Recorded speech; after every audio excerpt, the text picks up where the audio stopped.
Has the link gone up yet? Not yet, right?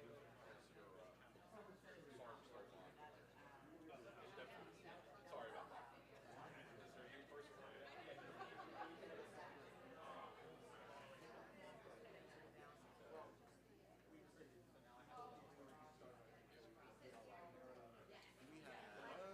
No, I'm not taking anyone else. I will look out for them.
Sorry. Usually, sorry. I'm not trying to.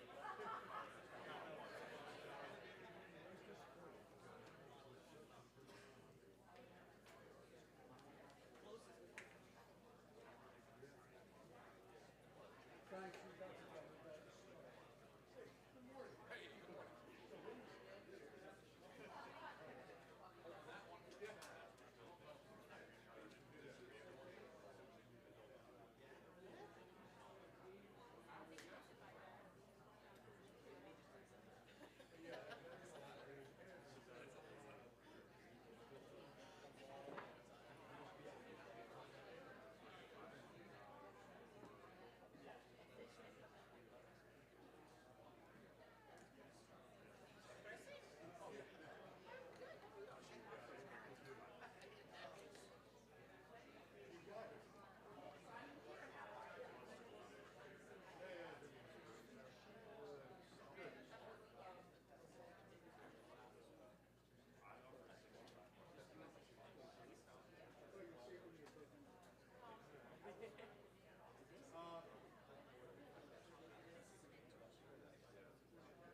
Good morning, everyone. We're going to get ready to get started.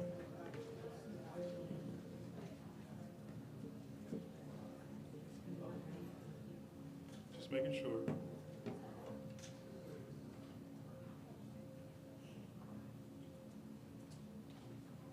All right, good morning. I'm Dr. Dave Lindemuth, and welcome to our School Regionalization Conference. This conference today is presented through the Rowan University School Regionalization Institute. And the Institute was created through a partnership between the Sweeney Center for Public Policy and the school, or Rowan University's Educational Leadership Institute. And the purpose for the Institute, School Regionalization Institute, is twofold. First, you need to hold it, I'm sorry. The purpose is twofold. First, and primarily, the purpose is to assist with the creation of public policy and policy revision. You know as well as I do, school regionalization is a very complicated topic, especially in New Jersey.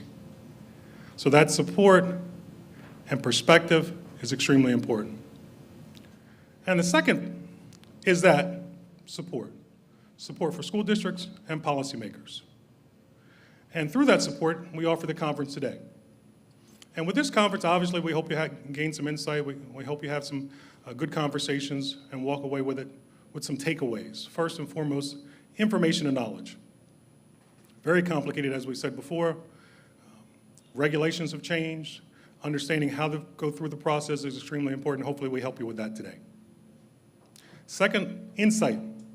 You're going to hear from people who've been involved with school regionalization from multiple levels and aspects, from the original creation of regulations and policy to those who've actually completed it on the ground.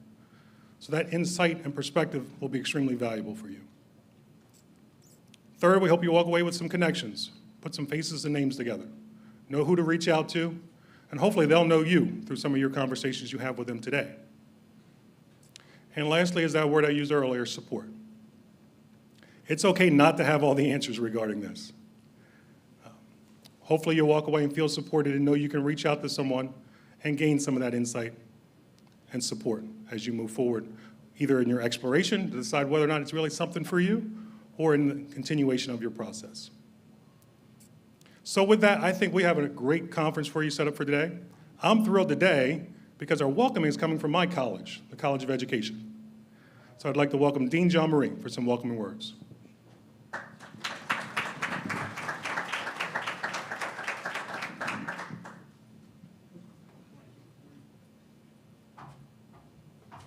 Not as tall as you. I'll hand it right to you. Thank you. Good morning, everyone. Nice, cool day, huh? Yes. I'm pleased to welcome you to the School Regionalization Conference.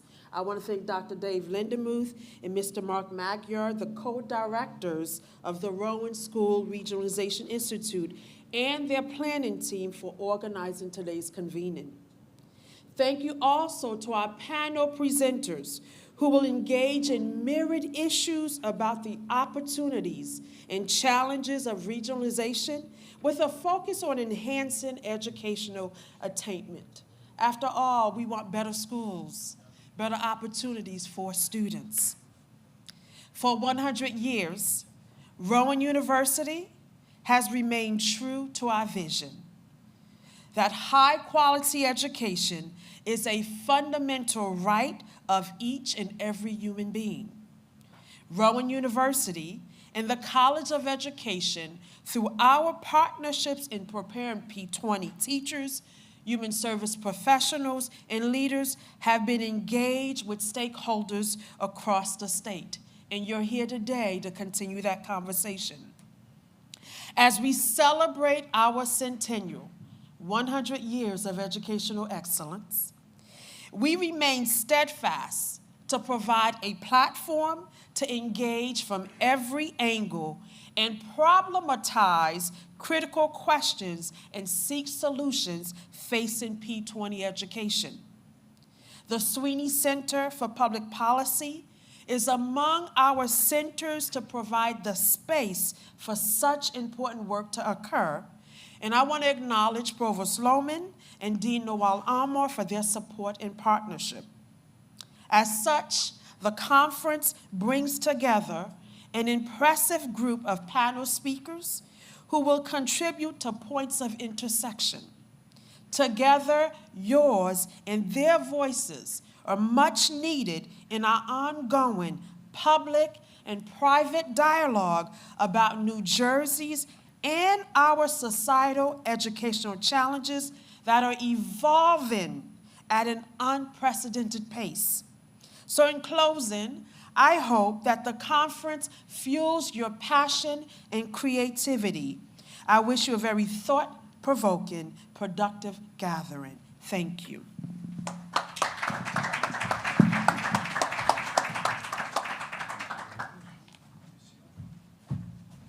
Thank you, Dean John Marie. At this point, we're going to invite panelists for number one to come on up. Just logistically for you, as everyone gets situated, as each of our panelists get started, you'll hear introductions from everybody, some background knowledge, and then I'll get into some of the conversation of the topic. So as they get situated, I'll introduce myself again, Dave Lindemuth. Background, for those of you who do not know me, I call myself a recovering superintendent. I'm here at Rowan University now in the College of Education. I'm the director for the Rowan Institute for Educational Leadership. I'm a faculty member in the College of Education, Department of Educational Leadership, Administration, and Research, and the faculty coordinator for the school administration program. So look forward to working with everybody. I try to bring my practical experience to what we do. I think we'll go next to Lucille. Lucille, you want to do an introduction? Sure.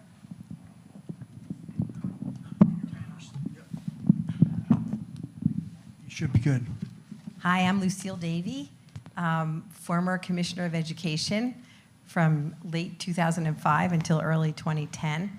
And I'm delighted to be here. I've been working with this Rowan Institute, the Sweeney Center now for a while on this issue of regionalizing schools into PK or K-12 districts. It's an issue that has been near and dear to my heart since before I became Education Commissioner. And I'm delighted to be here today. Hi, I'm Mark Magyar. I worked as a Senate Senate aide and co-wrote and helped to negotiate the S 3488 school regionalization legislation. Currently, the director of the Sweeney Center for Public Policy at Rowan, and the co-director with David of the Rowan School Regionalization Institute. Peter? Good morning. Pete Valla from the New Jersey Education Association. I'm an associate director of research, and I was one of the point people that worked with Mark on the drafting of S 3844. My primary responsibilities deal with labor relations and contract negotiations in the area of finances.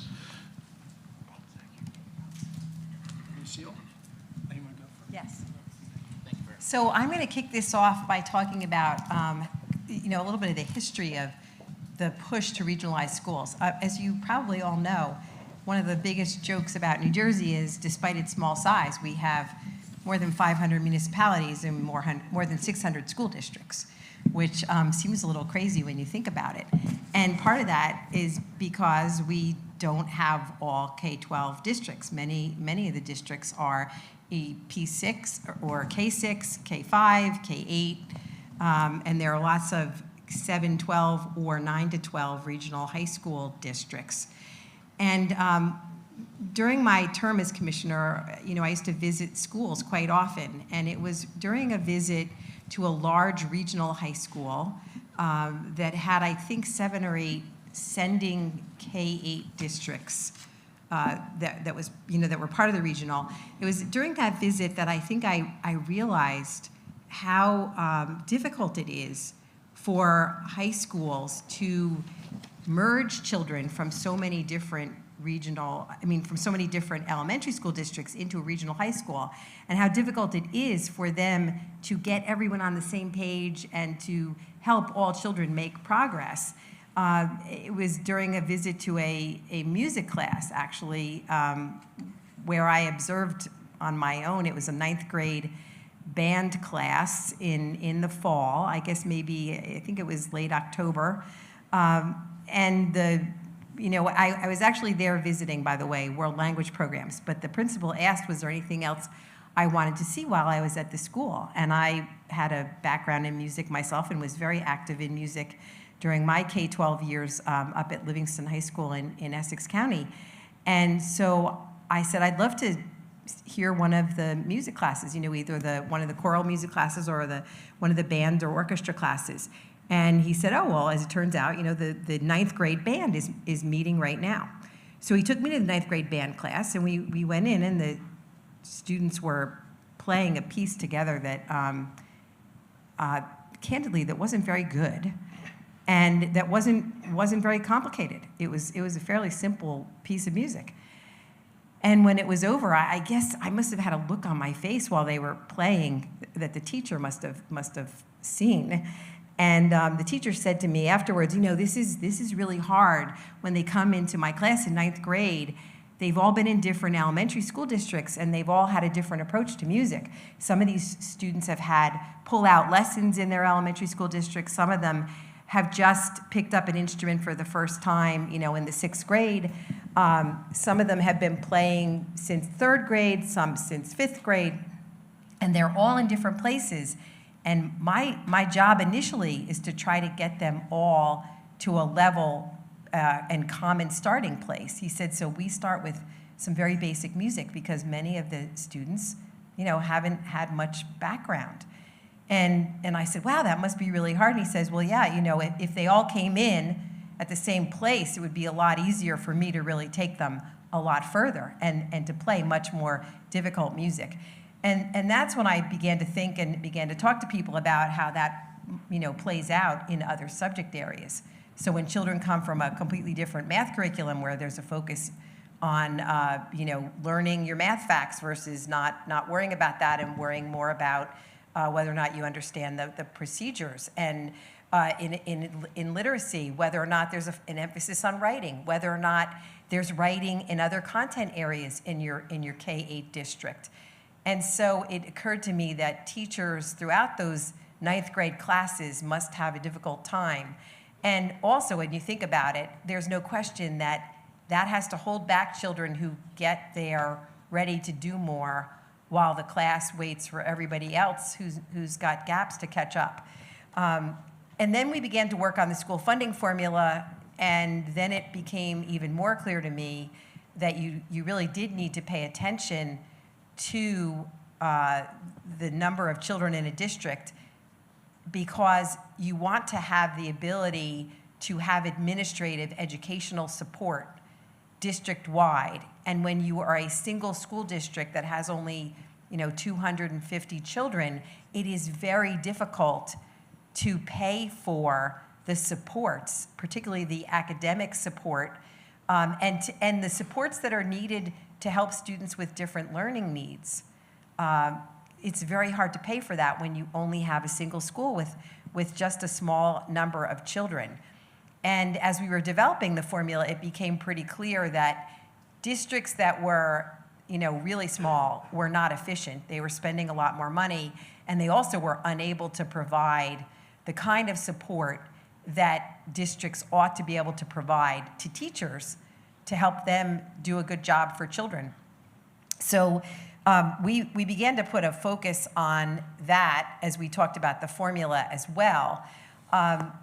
It always troubled me that this idea of children getting to high school without continuity of the programs from K-8.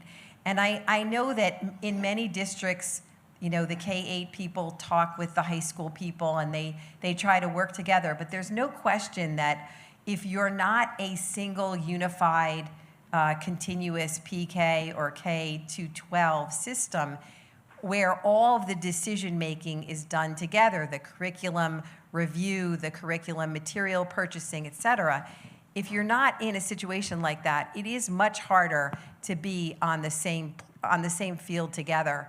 And so I think that's another one of those really important reasons why we ought to be looking at P-12 or K-12 districts throughout the state.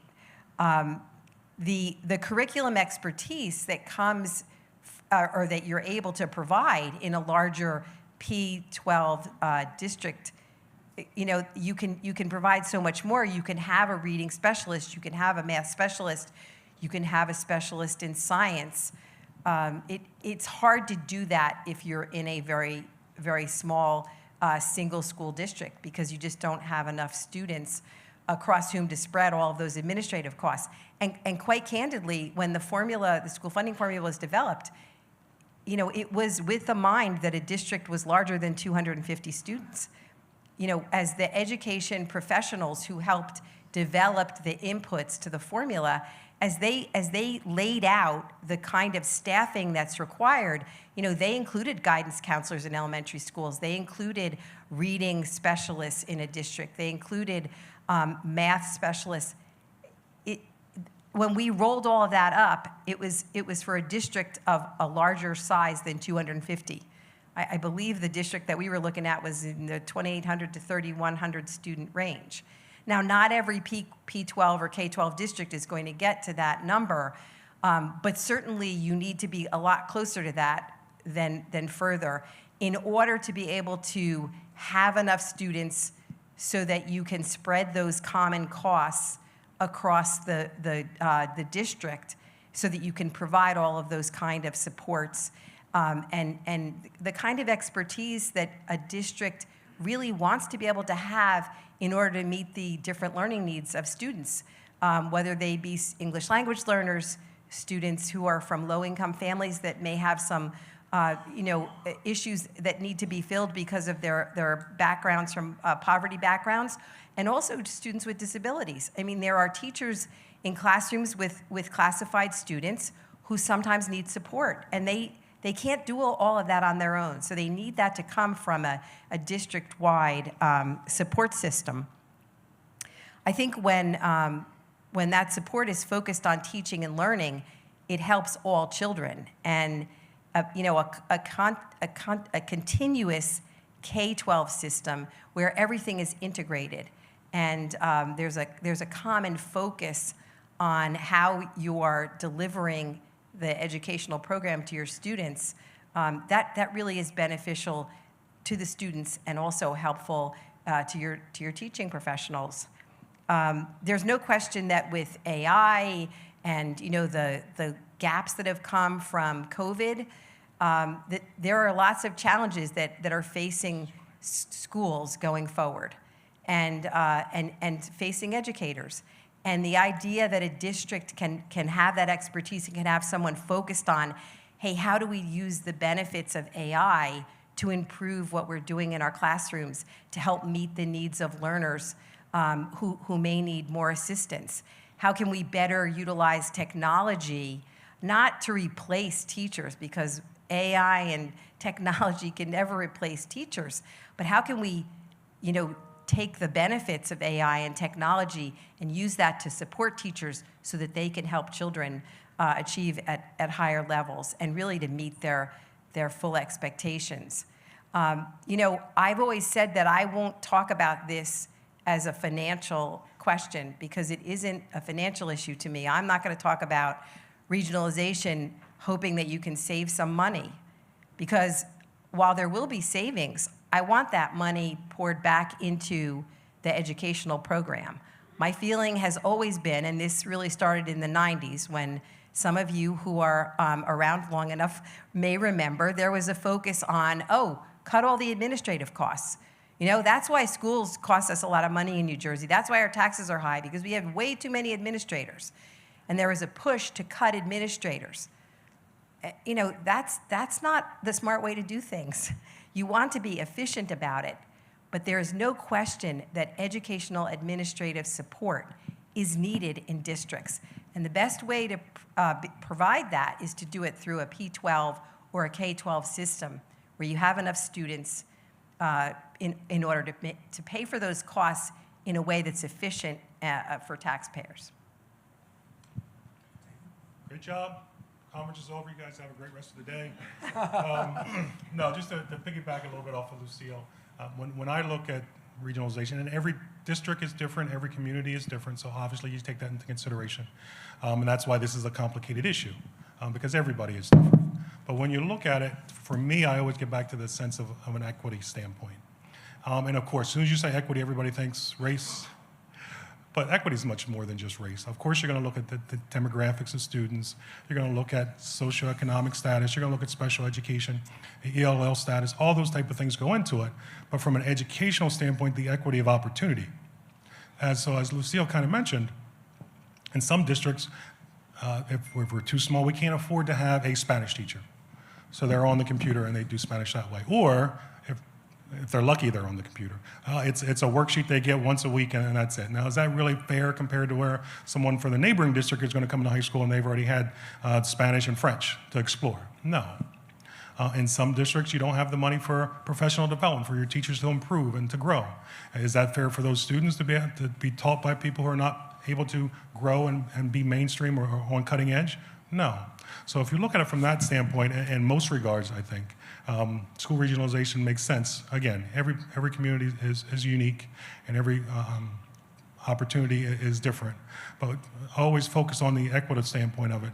And your teachers, all teachers, I'll say all teachers want to do well. But if they don't have the opportunity to grow and learn and have the support that they need, it's more difficult. Lucille mentioned the administrative aspect of it. In some districts, you'll have a coach that can help teachers. In other districts, you don't. Is it fair for those teachers not to have the support where someone else does? In some districts, there is no curriculum coordinator. It's just a vice principal who adds it on to their title, and they just add it on to the list of things they're supposed to do. Is that going to be the same type of quality that they're going to get from someone else who has a curriculum supervisor and those type of things? So those are the aspects that I would focus on whenever I look at school regionalization. So. Thank you. We have first started looking at a school regionalization in the Senate, arising out of the like S2 school funding formula discussions. We were going all over the state and a meeting with school districts, and went down to Cumberland County and met with 6 districts that are sent to one particular high school, and this was a relatively poor area, and 5 of the 6 districts were going to get increased funding under S2, and the 6th was not. And like I was asked to meet with them. Meet with them afterwards. So I met with them afterwards, and the district said, "We just don't understand it. We're not going to get increased funding." I said, "Well, how big is your district?" They said, "Well, we had 160 kids. We're down to 108 now, and we're still shrinking." I said, 108 K through 6. That has to be awfully hard. And they said, "Oh no, we're a K through 8." And I couldn't help myself. I just blurted out. I said, "How do you do 7th and 8th grade with only 108 kids, right? In 9 grades?" And they said, "Well, the math teacher and the science teacher are the same. The history and the English teacher are the same. We have somebody who comes in and does French 2 hours a week who lives about 30 miles away, and we have a music teacher who offers a private lesson. She comes in once a week." I said, "Well, why aren't you looking to merge with these neighboring districts that you already share a high school with that have a curriculum, a broad curriculum?" It was just stunning. So what we started to look at school regionalization as an issue, and we were looking at it from the standpoint of the smaller districts. My colleague, I was the Senate Democratic policy director. The Senate Republican policy director at the time decided just to do a real quick run, and he divided all the districts in the state into 5 quintiles. Like obviously, you have the larger districts, the 3 larger. The 3 top quintiles are like over 1,000 kids each. The 2 smaller quintiles, the smallest like under 480 kids. The second quintile at 960 or 480 to 960. And we looked at it, and basically, the top 3 quintiles, regardless of where they were spending roughly in the same range per pupil on the average, okay? And then we looked at the 4th quintile, and it was spending 10% more than the top 3. And then the bottom quintile was spending 17% more than the top 3.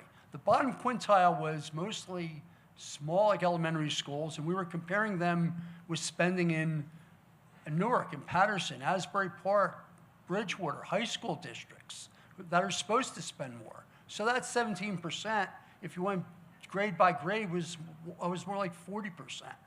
And they weren't getting the adversity of a curriculum. We looked at the state's regionalization statute from the 1990s, and we looked at some of the studies, like NJA had done some work, and Jersey School Boards Association had done an excellent study around 2015. And the regionalization statute should have been entitled, "Let's block regionalization under all circumstances by creating as many barriers as we possibly can." So we started to look at this thing. First of all, if you want to look to regionalize, you're on your own from a cost standpoint. You have to pay for your own grants, you have to pay for your own elections, and then when you have to merge computer systems afterwards, you have to pay for merging your own computer systems. You're going to hear from Tara Beams later today, who did the first successful regionalization, about how that works. There were no grants. If in a regional, a single district out of 5 voted no, you can regionalize. So we had one district we were looking at where we thought it wouldn't pass in a town that had 100 kids of the 4,000 in the district. Under the old law, that would have just blocked it. If you do merge, the Commissioner of Education in Trenton abolishes all your school boards and appoints a new school board of 9 who may or may not have been on your old school board. That sounds really good, right? A tax apportionment. We all know you can go 100% of property values up to 100% of enrollment on a sliding scale. It can be 50-50, it can be 80-20. But what happens if you have one district that has bond costs and another district doesn't? How do you adjust that formula? What about the segregation? The state's going through the segregation litigation. Are we just going to allow regionalization or deregionalization without considering any of that? So you start looking at that, and it just looked like a crazy statute. So we took a look at doing a statute, and we went out there in December, January. We started to circulate around a draft statute that we thought addressed. Pete will talk about this later. Teacher protections for tenure and seniority in the new system. Not really clear if they have it. All right. I mean, this is under the old statute. It did not work. So we started working on a statute, and we spent about a month and a half after we came out with it going back and forth with the New Jersey School Boards Association, a New Jersey Education Association, a New Jersey Association of School Administrators, all these various groups, Garden State Coalition of Schools, Education Law Center. And everybody really approached this from the standpoint of, okay, if we're going to do this, let's make it work. Let's do it for the kids. Let's do it the right way. And we ended up with a much better bill. We ended up with a much better bill than our original bill. And what we did, there were major changes in the statute. First of all, the state said, we think school regionalization is in the state's best interest. So we will pay we will provide 100% of the grant costs for our studies. We will provide 100% of the costs for the elections. We'll provide incentives for districts that are facing S2 cuts to participate, and there are also like implementation grants that are available to help out. You'll hear about that when the Commissioner of Community Affairs has been a great partner on this. Speaks later this morning. We felt it was important that everything come from the grassroots. So the school boards that developed regionalization, we had developed a formula where the school boards, based on enrollment, would appoint to an interim board. The regional board gets a third of the seats, and the others are apportioned based on the enrollment of the new district. We put in there that any formula the districts agree to in the first 10 years is okay. If the districts agree like how to deal with an indebtedness on their own, it's up to them. From the standpoint of Pete will talk later about contracts and about teacher protections, but we thought that was really really easy to address, and we addressed it. We also allowed for the creation of different districts. So in other words, let's say that 4 out of 6 districts that send to a high school want to regionalize K through 12, and the other 2 don't. We have a model out there that's been in existence, the Morris School District. Morristown and a Morris Township are K through 12. Morris Plains sends their 9th through 12th graders, and they have their own K through 8. We have provided for partial regionalizations to be able to move forward. Basically, we attempted to address everything. We addressed the difficult issue of desegregation. As you know, the state's in the middle of desegregation litigation, and we said any regional high school that wants to regionalize with all of its member districts can go forward. Any countywide school district proposal, any county can go forward automatically. If you're creating a new district that involves the withdrawal of one district from another district, the education commissioner has to sign off that there is no increased segregation by race, socioeconomic status, or like English language limited. We want to make sure that regionalization was not, that regionalization or deregionalization was not used as a tool to exacerbate segregation in the state. So those were a lot of the some of the major changes under new legislation. I can't say enough about the cooperation of like all the various organizations, the school districts that we have reached out to for their ideas, who are like looking at a regionalization. The districts that we met with around the state, the school board members, the superintendents, a lot of really good ideas went into the legislation, and one of the ultimate things I think at the end was when if I went to the Senate Budget Committee, and this passed unanimously, by the way, in both houses of the legislature twice.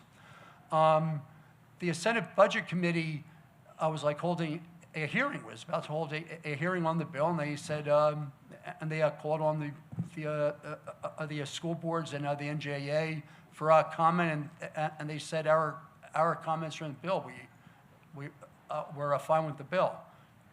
And the committee members just sort of looked at him like, what?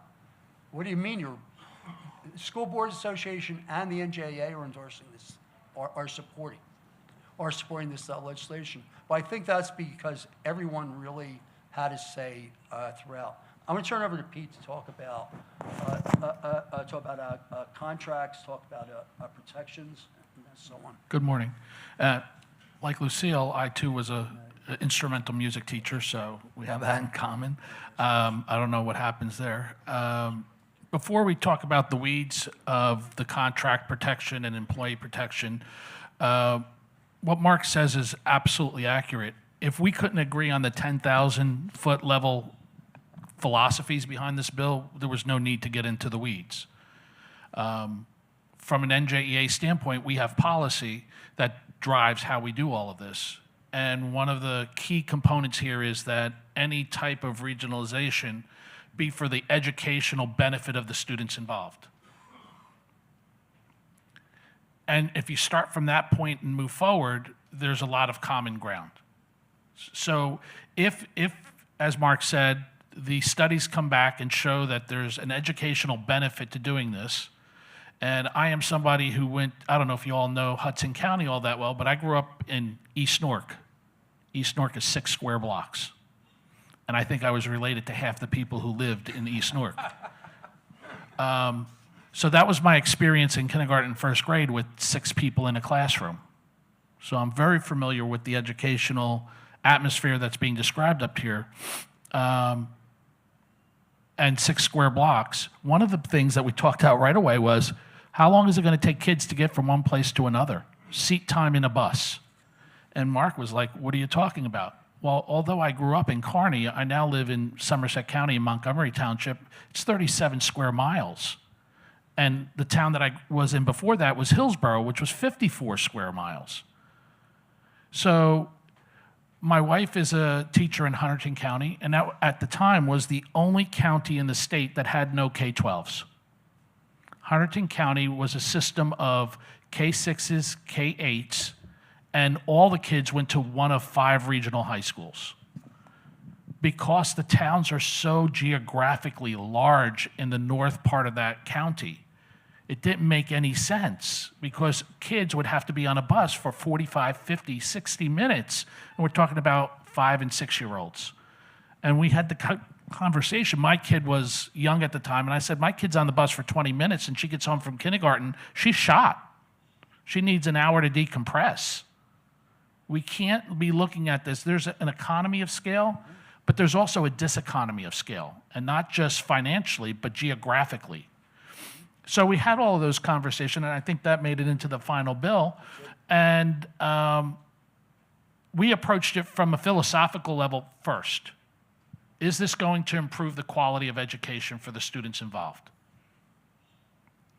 Once we got to the point where we were comfortable with that, then we were able to get into the weeds and do the things that Mark talked about. He talks about the law that existed previously. In my understanding, there were several laws that actually were coexisting and in sometimes conflict with one another. So what this bill did is help codify the differences and put everything in place so that we had one place to move forward from. One of our key markers for any bill that we could support is protection for our members, right? If we felt that this bill was solely intended for the purposes of cutting costs, and the only real way to cut costs is to shut buildings down or to let people go and increase class sizes, right? We're not going to be able to go there. So we had those conversations. Protecting rights. In your contract, you have contractual rights, whether it be seniority rights, whether it be vacation time, whether it be accrued sick leave, whatever those rights are. We wanted to make absolutely clear that when the new districts combined, that those rights were preserved. Morale of employees, and we don't just say teachers because we represent support staff as well. The morale of employees is critical in making something like this work. So we talked about transparency. There needs to be transparency, not only for the community, but also for the people who work in the district. So that led to conversations about how do we develop the teams that are going to put this plan together. And there's a requirement in there that all the stakeholders have a seat on that organizational board, that reorganizational board, and that representatives from the unions that are encompassed in the sending districts are part of that team. Part of the problem that we discussed with Mark is that although NJEA works out of Trenton and out of State Street, our locals are autonomous. All of our locals are autonomous organizations. They make their own decisions.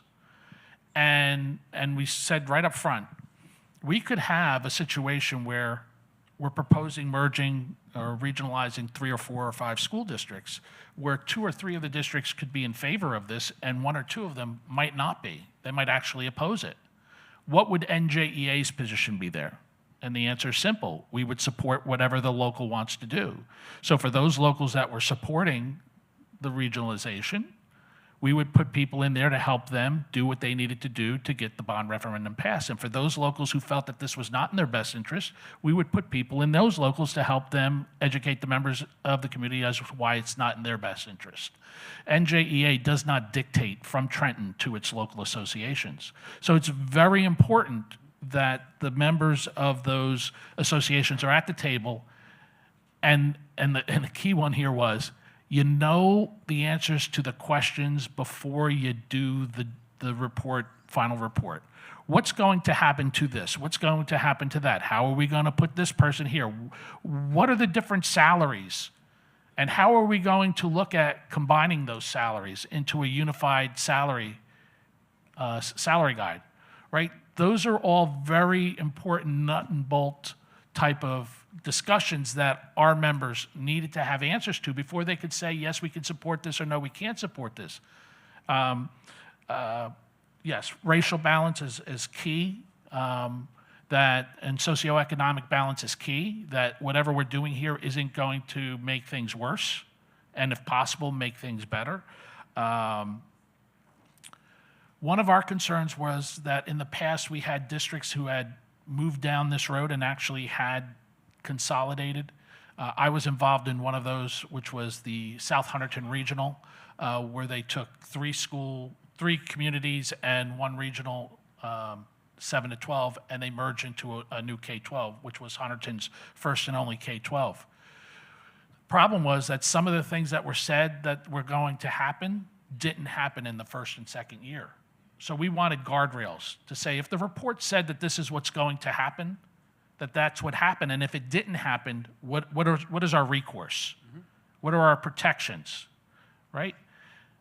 Those are the types of nut and bolt types of things that we had a lot of positive conversations on. We didn't agree on everything, and not everything we wanted was in the bill.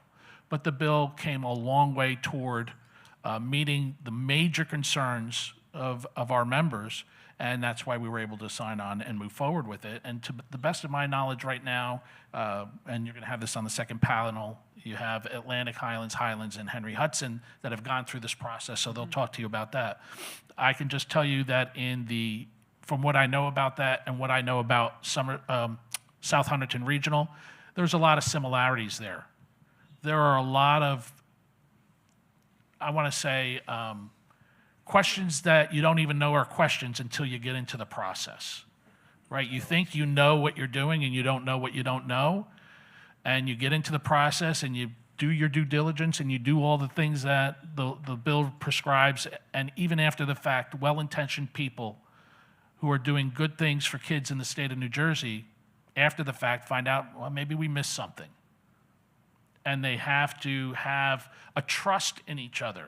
This is all about relationships at this point, because once the thing is done, if everybody trusts that the process was transparent and that everybody had a voice in the process, and what was the final product is what is trying to be implemented, then you can get through those bumps that come afterwards, because they're going to be bumps. Don't ever think that this report's going to come out and it's going to be perfect and there's not going to be anything that has to happen after the fact. There's going to be plenty that has to happen after the fact. But if you build that trust and that relationship between the organizations involved, it's easier to deal with those. Just one thing that Pete, that I've forgotten to mention. Under the old law, immediately upon the merger, the contract of the largest district kicked in, regardless of what grade level it was or whatever. And we were actually going back and forth with like NJA and with the school boards. Like NJA said, we're fine with a phase in to get to a combined contract over 3 years. But if we don't get to one at the end of the 3 years, we don't want the high school contract applying to like kindergarten teachers. So we basically said, okay, it's the largest contract by grade level in your district. And that was an example of something, took about a week back and forth. Yeah, And but we it figured it out. also what units are covered. Yeah. Because in some districts, there may be secretaries, custodial units, and Mm-hmm. paraprofessionals. In another unit, there may be secretaries and custodians and no paraprofessional units, but they also represent the bus drivers, Mm-hmm. right? So how are you going to handle, in a similar fashion, that if a unit is represented in one and not in the other, that then that language would, that was some of the guardrails we Yeah. were talking about. That, Yeah. yes, there needs to be a reasonable amount of time to work this all out, but at some point, you've got to call the question, and people need to have some security into what their working conditions are. David? Just some follow-up questions for some of the panel members. So, Mark, you mentioned earlier in some of your comments, Department of Community Affairs. Can you tell us how that plays into this, since we're talking about an education system? Yes, the Department of Community Affairs, a division of local government services, has been working in New Jersey for a couple of decades through various grant programs. Most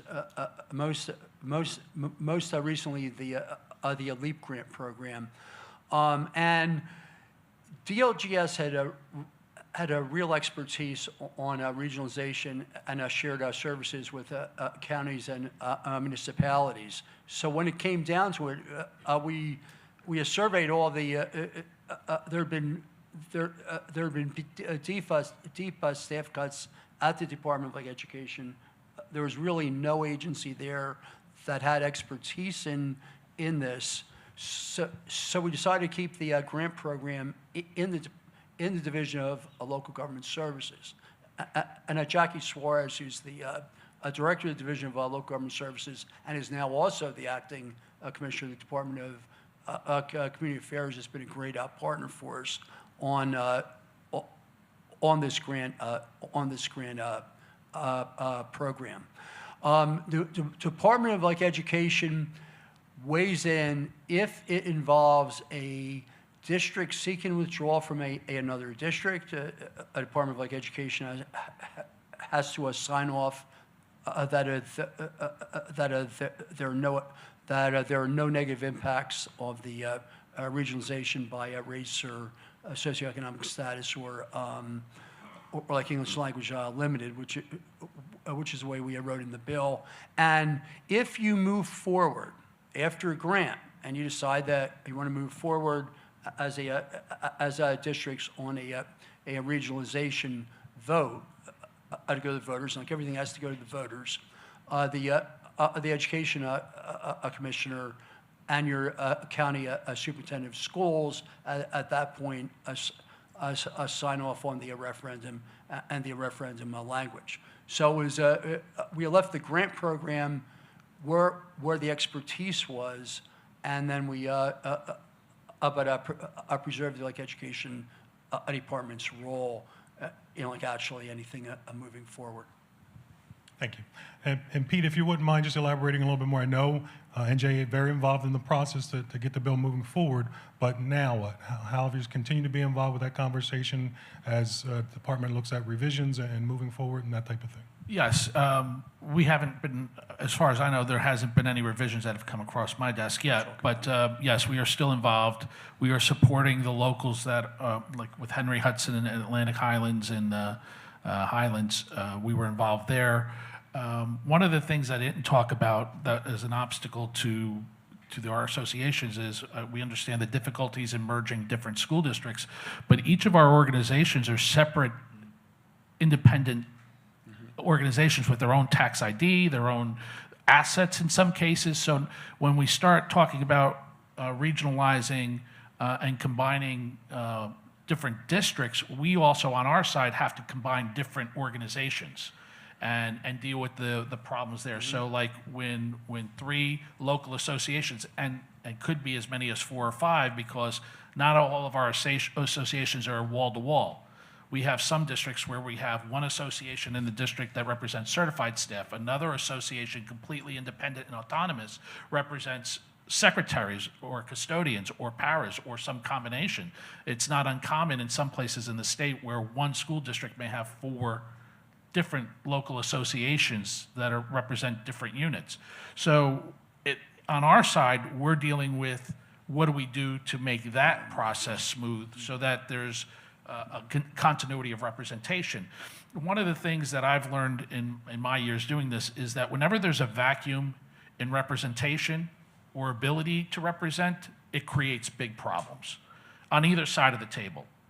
And so avoiding the vacuum to be created where we're combining multiple organizations or creating vacuums in particular units within those organizations, that's important on our side of the equation to make sure that that doesn't happen.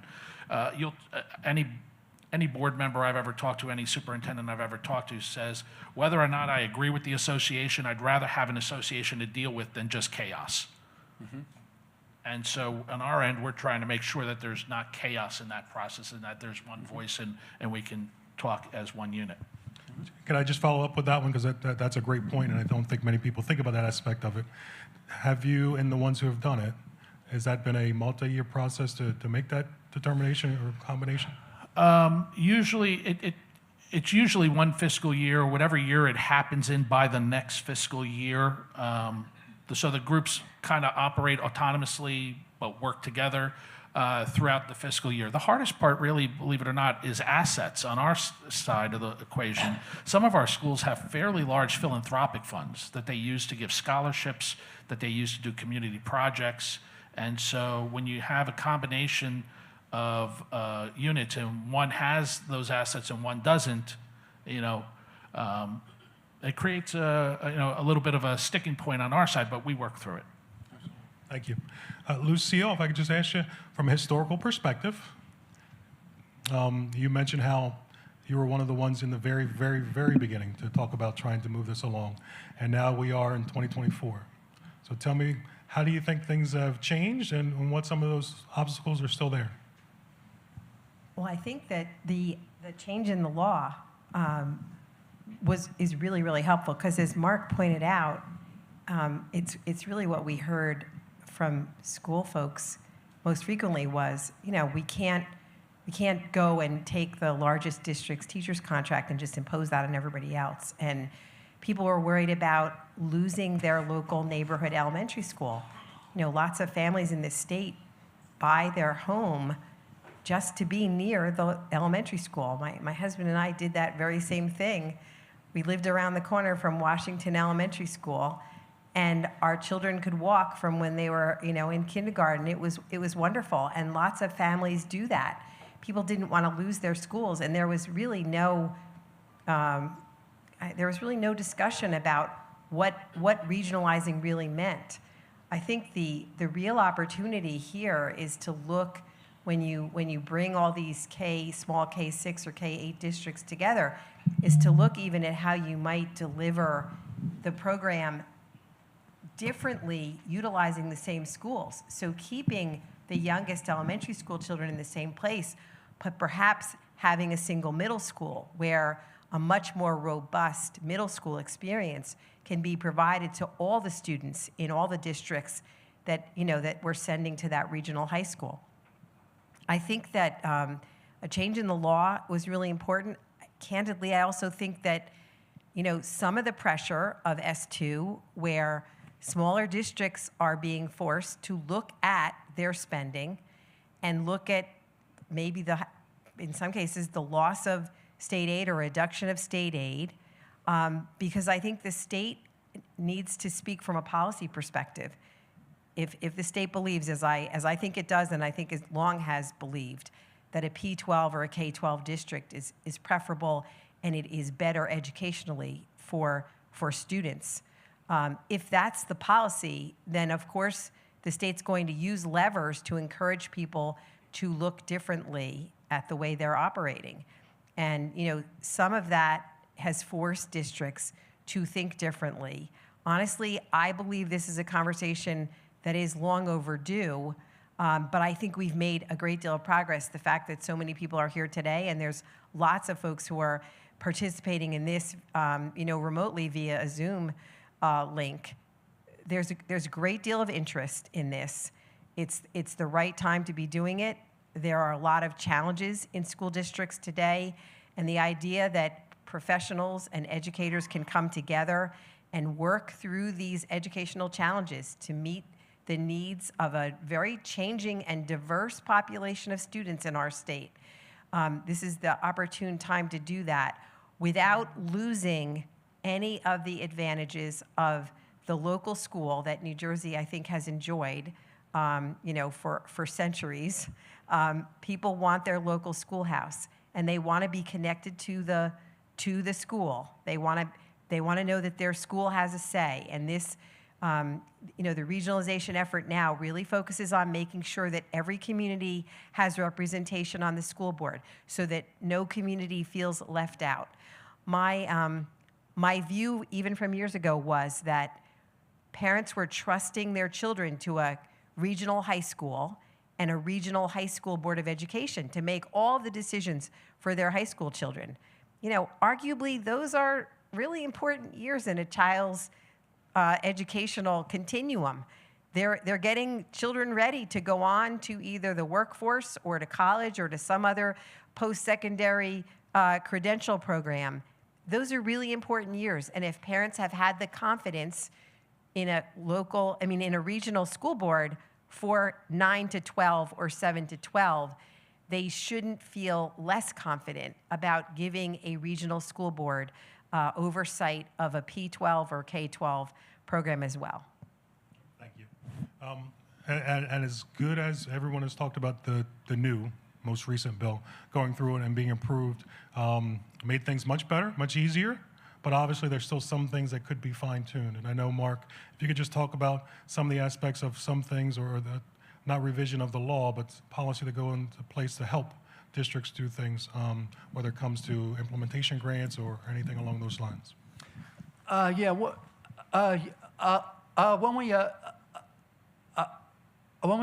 When we passed S 3488 and it was signed into law in late January, early February 2022 by Governor Murphy, one of the things that we said to everyone was, from like NJA to the school boards to local districts, was we wanted to learn from the grant, from the studies, and we wanted to come back if needed. We've started some discussions, in fact, at this point with some of the stakeholder groups, and we feel that we're going to learn from the first. We're gratified.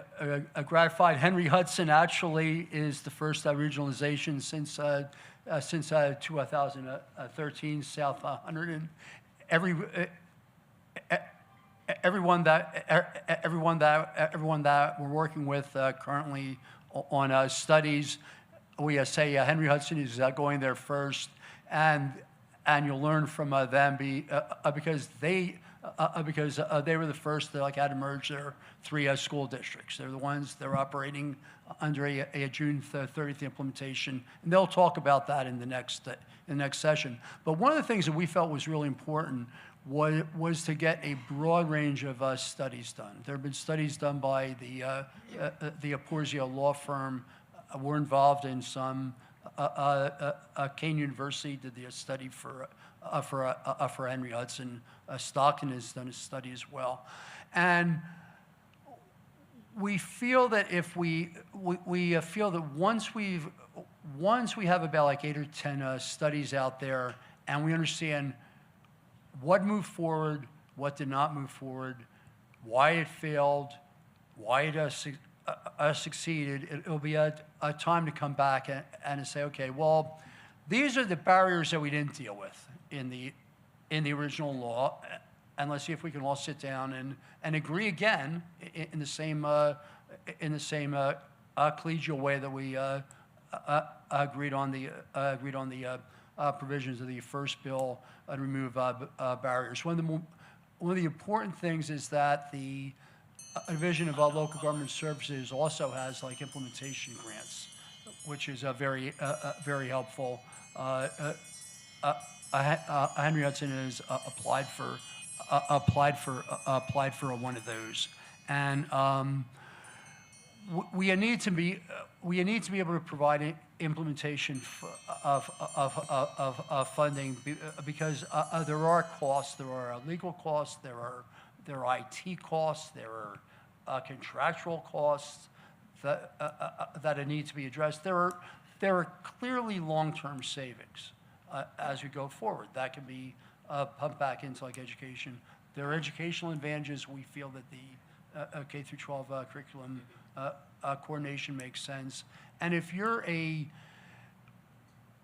demographically, we are probably looking at we're looking long term at a reduction in a school age population in much of the state, and if you're a really small district, it's a lot more difficult to move teachers around or to figure out how to address that.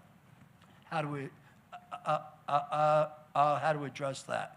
If you have one third grade teacher, you can't cut a third grade teacher if there are only like 8 students, and it's sort of hard to like add one if you go from 15 to 18. I mean, it's again you want to be able to address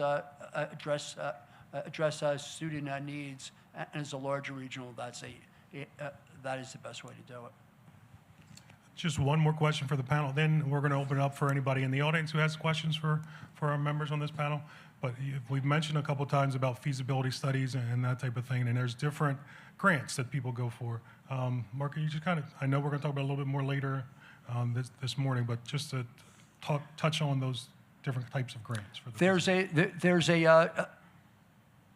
I'll hear in the presentation at 10:45 by Jackie Suarez, the Commissioner of Community Affairs, and Rich Richardella, the Chief of the Bureau of Local Government Assistance, how the new SREP grants work.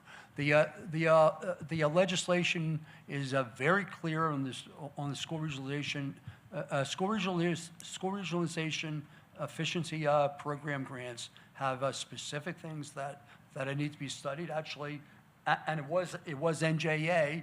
I think it was Pete actually that suggested seat time on bus, and seat time on bus, for example, is one of the things you need to study if you're looking at this. You're looking at various cost factors, but basically the SREP grants since the passage of the bill S3488, it is now a single grant process, and it's the SREP grants on the Division of Local Government Services website.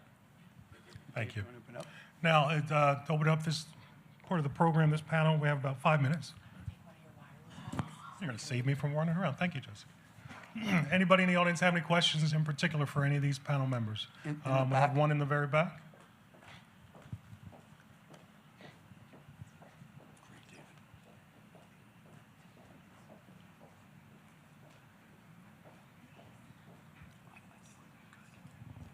Good morning. I'm Joanne Nicuccio. I'm a board member in Quinton Township in Salem County. And we have been through the pilot program, and I haven't heard anyone mention that. So and I know Dr. Gorman will be talking about it, but we learned a lot from that, and would really like to be in, I'm waiting to hear Dr. Gorman's comments about it. I can tell you that one of the things that we found missing, and I'm sure he will address, is that there was no vision in the study. There was, it was I have to say, a little underwhelming. So we weren't quite sure, what do we do now? It was not very clear what happens next. So that was a big, big concern for those of us on the boards in the area. So just would like you to know that up front so we can perhaps include that in our discussion. Thank you. I think that Mike Gorman is going to address that. Mike's on a panel with Tara Beams from Henry Hudson. We entitled the panel "Do's and Don'ts of School Regionalization." I was asking about a couple of the don'ts. A question is like how to put that back on track and like how to look at that. And actually, I'll defer that because that's coming up in about 30 minutes, if that's okay. But we have learned a lot from the studies going forward. And one of the things I would say that we've learned, most important thing we've learned is that these need to be a bottom up and not top down. And Henry Hudson worked because they had 25 school board members on 3 school boards pushing for an endorsement from the president of the Atlantic Highlands Board of Education. We are in the districts that we're currently working in. Delsey Regional and its sending districts, Belvedere and its sending districts. We're listening very closely to what the boards and the boards and the administrations want. As an example, one of the things we're conducting a study currently in Belvedere, and regardless of whether Belvedere, White Hope, and Harmony and/or Great Meadows merge, it's clear that they want their 7th and 8th graders who are in fairly small K-8 schools to have a comprehensive middle school education. And regardless of what the final structure looks like, I suspect the 7th and 8th graders in those 4 towns or 5 towns will all be attending the same middle school out of this. But again, it's listening to the communities in terms of where they think the educational advantages are for regionalization. But I'm going to defer till Mike comes up later. If I can just add along the same lines, and you mentioned a great word, vision. If we don't have the vision to begin with, it's kind of hard to do something at the end. So having that buy-in, that commitment, those dialogues in the very beginning to see what could happen, and then part of the study, hopefully, is at the end, you have some steps to move forward, not just here it is, and then we move away from each other. But definitely some more things from Dr. Gorman coming soon. Anybody else have a question from the audience? On the side over here, area.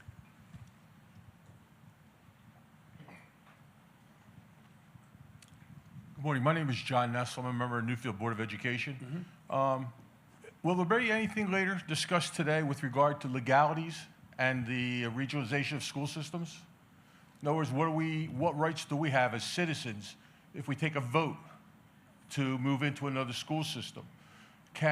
We're in a unique position wherein we have 2 school districts trying to get us to go to their schools. So it's getting to the point now where it's almost embarrassing to hear people talk. So I was wondering, will there be anything more today discussing legalities of what we as school districts can depend on from the state? From the standpoint, and Newfield did a study with Pittsgrove, and Newfield's also a part of the current study that we're looking at to see if Delsey Regional, Elk, Franklin, and Newfield want to merge. Under the new law, every district automatically gets a seat on any regional board. So from a representation standpoint, that's there. The other piece of it is that there is no requirement for for a regionalization if it does not pass in your town. If, for example, 3 out of 4 districts voted, 3 out of 4 towns, let's say, or 4 out of 5 towns vote to regionalize, and the 5th does not, it can continue to send where it sends. It does not lose the ability to send to that district. Okay, but I mean this is something that the town will have to decide. It's not going to be dictated by the state. So the state would not overrule the vote of the people in Newfield if to go to one and not the other. They can't do that. Is that what my understanding? The education commissioner has to approve the referendum. Right. So they're not going to overrule a vote, but the question is whether or not a vote moves forward. We have a very complicated case going on at this point. Atlantic Highlands voted to create the Henry Hudson Regional School District. Seabright would like to join Henry Hudson. Seabright is currently a part of Shore Regional like Oceanport. The state education commissioner would have to approve Seabright withdrawing or having a vote to join Henry Hudson. It's not up to Henry Hudson. It's not up to Seabright. So basically, if you're and this is something that'll go through the Office of Disputes and Controversies or through administrative law judge, because there's a conflict among the districts as to whether a Seabright should be allowed to withdraw. Now,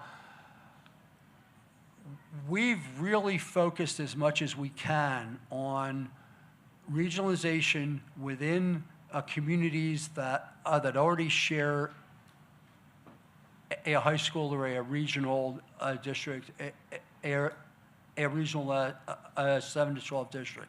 We think regionalization is difficult. Like any case, you're dealing with home rule issues. You're dealing with issues of what to do with local schools, and it's a lot easier where towns already share a common high school. That they already root for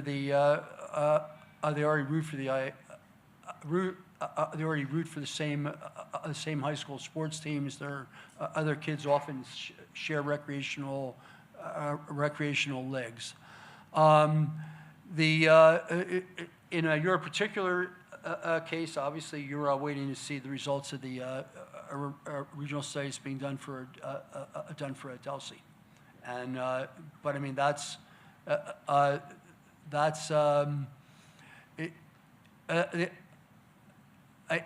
if it goes to a vote, the vote will not be overruled by Trenton. But the question is the referendum approved to go on the ballot, and that is up to the Education Department. Thank you very much, everyone. Now, again, some more information. If you still have some questions for these people, these members, we'll still have some time where you can ask some questions later. We're going to stop this panel now. So if we could give them a round of applause, please. I'll go to the next one. We're going to ask our members for panel 2 to come on up and grab a seat.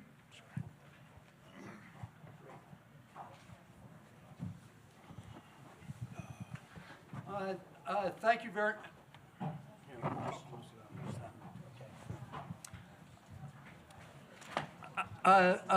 Thank you. Our second panel is entitled "Do's and Don'ts of a School Regionalization," and we people ask, "Are you pleased with where we are?" It's 2 years after the law, and we have one regionalization that has gone forward at Henry Hudson. From our standpoint, there are a lot of people who have thought that there would never be a school regionalization in New Jersey. So, I mean, we regard this as a great progress.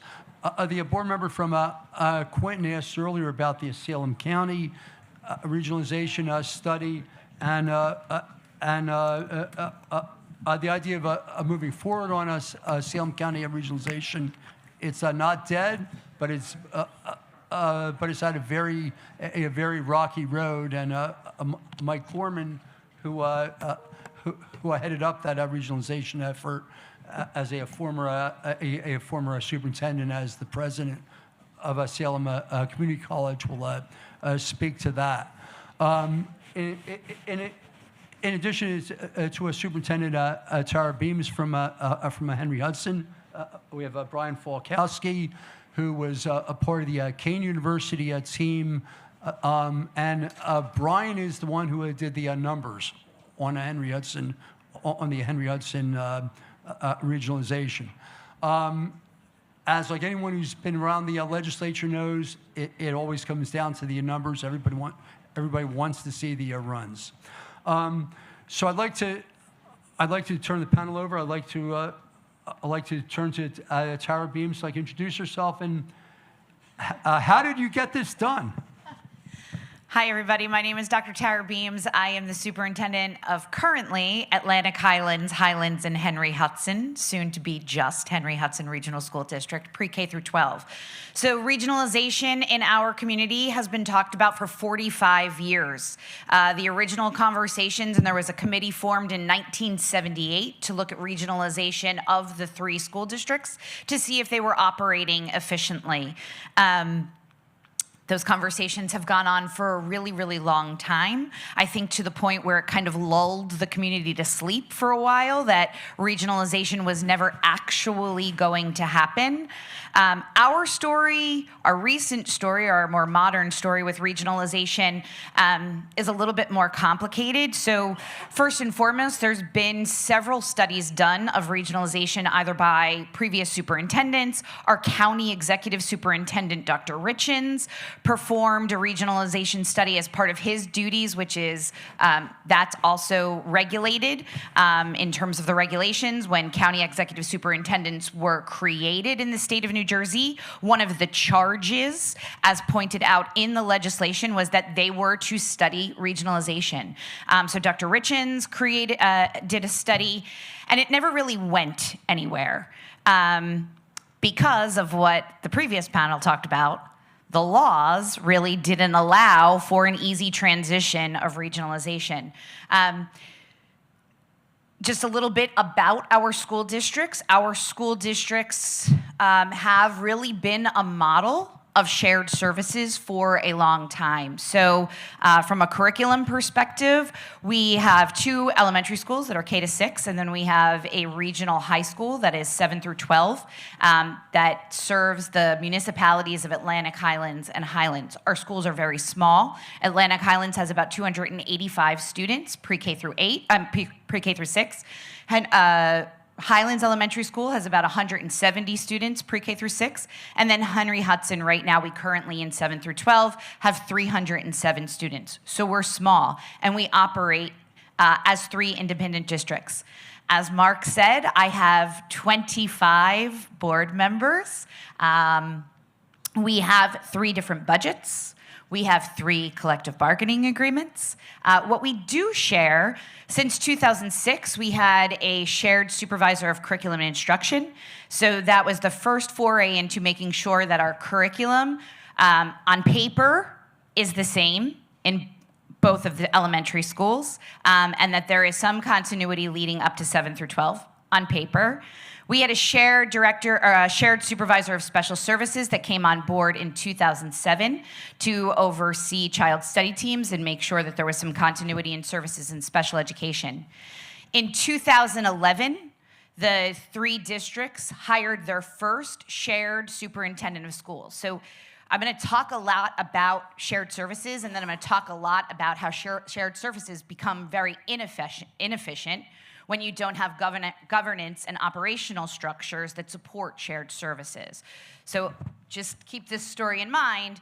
We have shared supervisor of curriculum instruction, shared supervisor of special services, but for 5 years, they all had their own school boards, they all had their own superintendents to answer to, their own collective bargaining agreements. In 2011, they had their first shared superintendent of schools, who again, that looks really, really efficient. We had 3 business administrators at that time, right? We have now 2 business administrators for about 750 students. We have a shared business administrator that came on board around 2014, 2015 in Atlantic Highlands and Henry Hudson only. And we have a part-time after-hours BA that services Highlands Elementary School. So that's really, having served in this role now as the shared superintendent, I have 3 governance structures, 3 operating budgets, 3 collective bargaining agreements, small school districts. So on paper, shared services look great. You run into inefficiencies, though, when those governance structures, the operational structures, and the financial structures are not all merged together. So in 2019, there was a push that quite candidly came from the wrong side. The municipal leaders of Highlands, Atlantic Highlands, and Seabright decided to engage in a LEAP grant and a feasibility study for the 3 school districts to regionalize. That study was done absent the participation. There was some participation through just some information sharing, but it was not driven by the 3 boards of education at the time in 2019. It was driven by the municipal leaders. As you can imagine, and rightfully so, their focus was on taxation and lowering taxes. Very little was discussed in terms of the actual operations of the schools, and most importantly, children, the success of our students and the programs and the outcomes that we could have for kids. So after that study was completed by a law firm, and it was a singular study that was completed by one singular law firm, the school boards at the time, and I was not the superintendent at the time, pushed back and said, thank you for all of this information. We are not interested in pursuing regionalization at this time. Now, at that time, that law did not exist, so there were still all of those barriers to regionalization, but we also felt that the study that was completed had a lot of holes in it. It did not answer a lot of the questions that we had about school regionalization, and it certainly was also complicated by a situation of a non-member of our current regional school district wanting to join, who was connected legally to 2 different school districts, not a comprehensive pre-K through 12, but a pre-K through 8 and a 9 through 12 that had very different structures as well. One was a consolidated school district and one was a merged school district, which seemed like the same thing, but by the letter of the law, they are not. So that was very complicated, and we chose to decline at that time, also because there was fear of litigation from Shore Regional and Oceanport at the time for Seabright's withdrawal. I come on board right after, so then COVID happens, and of course nobody talks about regionalization anymore, right? 'Cause everybody talks about COVID. I come on board in in 2021, July of 2021, and within 3 months, the conversations regarding regionalization had come up. Because of the pressure put on the school districts by the municipalities, the school districts agreed to engage in a LEAP study as well. So we applied for and received a grant from the Division of Community Affairs to do our own feasibility study. We did not want to use one entity to complete our feasibility study. So we actually partnered with Kane University, but not for them to do the entire study, but for them to organize the study. And then we went out for different proposals for expertise in the areas that we were going to study in order for us to bring together different viewpoints, not one that is essentially getting paid to do this, right? We wanted different, they're getting paid, but they were not all one entity.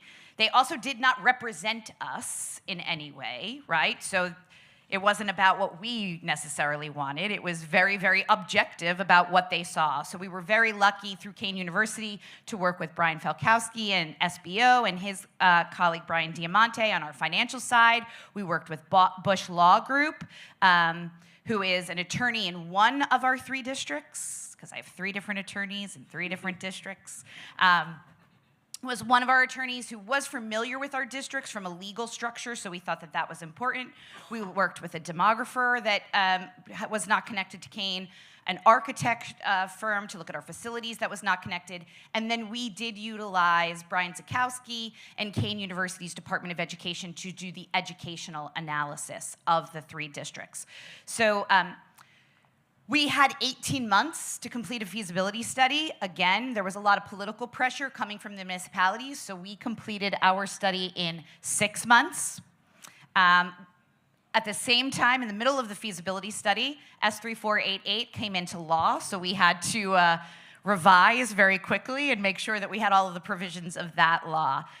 From that point on, it was a very interesting process. We created first a joint petition with the 3 municipalities and the 3 school boards, so Seabright, Seabright, Highlands, and Atlantic Highlands, and then the 3 school boards, which was Henry Hudson, Atlantic, and Highlands, and we submitted a joint petition to the Commissioner of Education.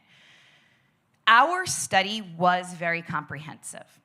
Because of our history with shared services, and I think because of my background, not just in education, but I was a superintendent of an Ed Service Commission before I was in a comprehensive, very large district as an assistant superintendent of curriculum instruction. I then went to an Ed Service Commission, so I really understood the business side of education because you have to generate your own revenue as a superintendent there. So bringing those that idea of efficiency into the tri-district. When I first came in, I started to look at all of the inefficiencies, and if we were going to really get to a point of regionalization where this could be a possibility for us, what did we have to do to prepare for that? So somebody asked about vision.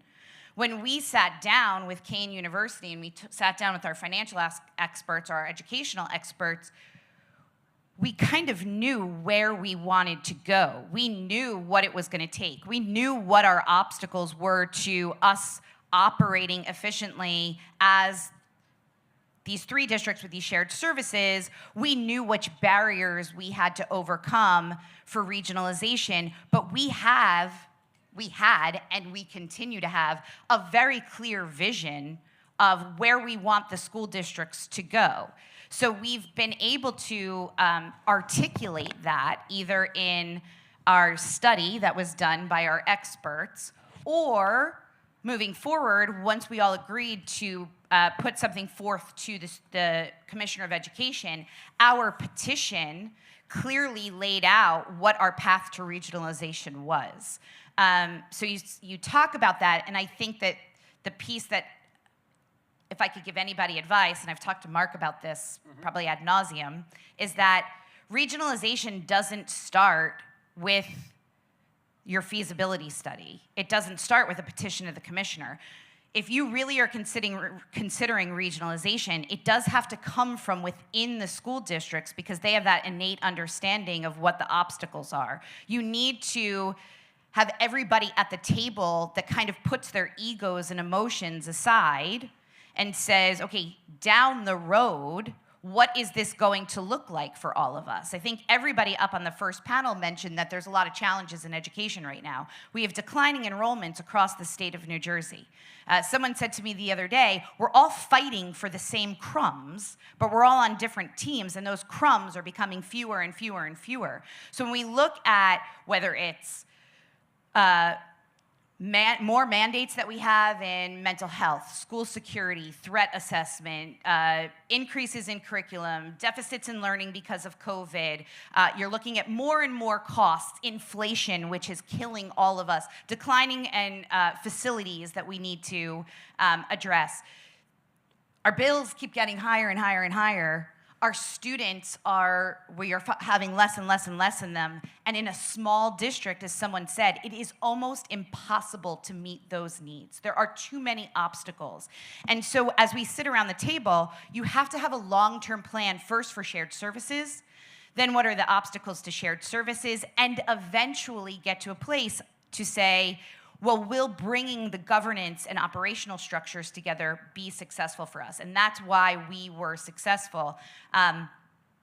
We did have to have some caveats in our petition that the 3 existing school districts wanted to regionalize regardless of what the commissioner's decision was going to be about Seabright. At one point, we did have to have a modified petition, but because we saw that the litigation over the Seabright withdrawal was delaying us in moving forward with our critical regionalization. So we were able to submit a modified petition that said, listen, this is hard, this is really complicated, you guys can keep working on this part of it, but please don't block the 3 school districts. You have 25 local board members willing to give up their seats, which is not easy, right? Saying, we think that this is in the best interest of our schools, please let us move forward. So we were granted a special election in September of this year. We did quite a large grassroots campaign to get the word out. Our experts were with us every step of the way, but it really came from the school districts, from the school board members, from the administration to talk about the efficiencies gained for our children, programs that could be expended, how we could utilize our funding better to create better programs for our children. We laid out lots of examples. We did focus on the numbers, and Brian's going to talk about that we did have to talk about taxation and the numbers, but we brought everything back to the efficiencies for children. And I think that that's why we were successful. We got a lot of criticism at first from the municipalities for not holding our election during a general election. We did not want to do that. I mean, we would have if we had to. We asked for a special school election because we wanted this to be the focus of what people were talking about. We didn't want it to be a political football in local government. We wanted to make sure we were the ones talking about school regionalization because it was happening to our school districts, our teachers, our students, our families. That was really important to us, that we were the ones that people were hearing from. So I think we did like an 8-night tour, like in every single municipality. We had an information fair where we presented, but we invited all of our experts, including Mark Magyar, to talk about the different aspects of regionalization. So if you didn't want to listen to a long-winded conversation about the educational benefits and we're only there to talk about your taxes, well, you had Brian and Brian's undivided attention and you could get into the weeds with some of those things. That really served us well. And we overwhelmingly, by 2/3 of the vote, successfully passed regionalization, and as of July 1, 2024, we will have the first pre-K through 12 regionalization under this law, but in a really long time in the state of New Jersey. So. Great. Yeah.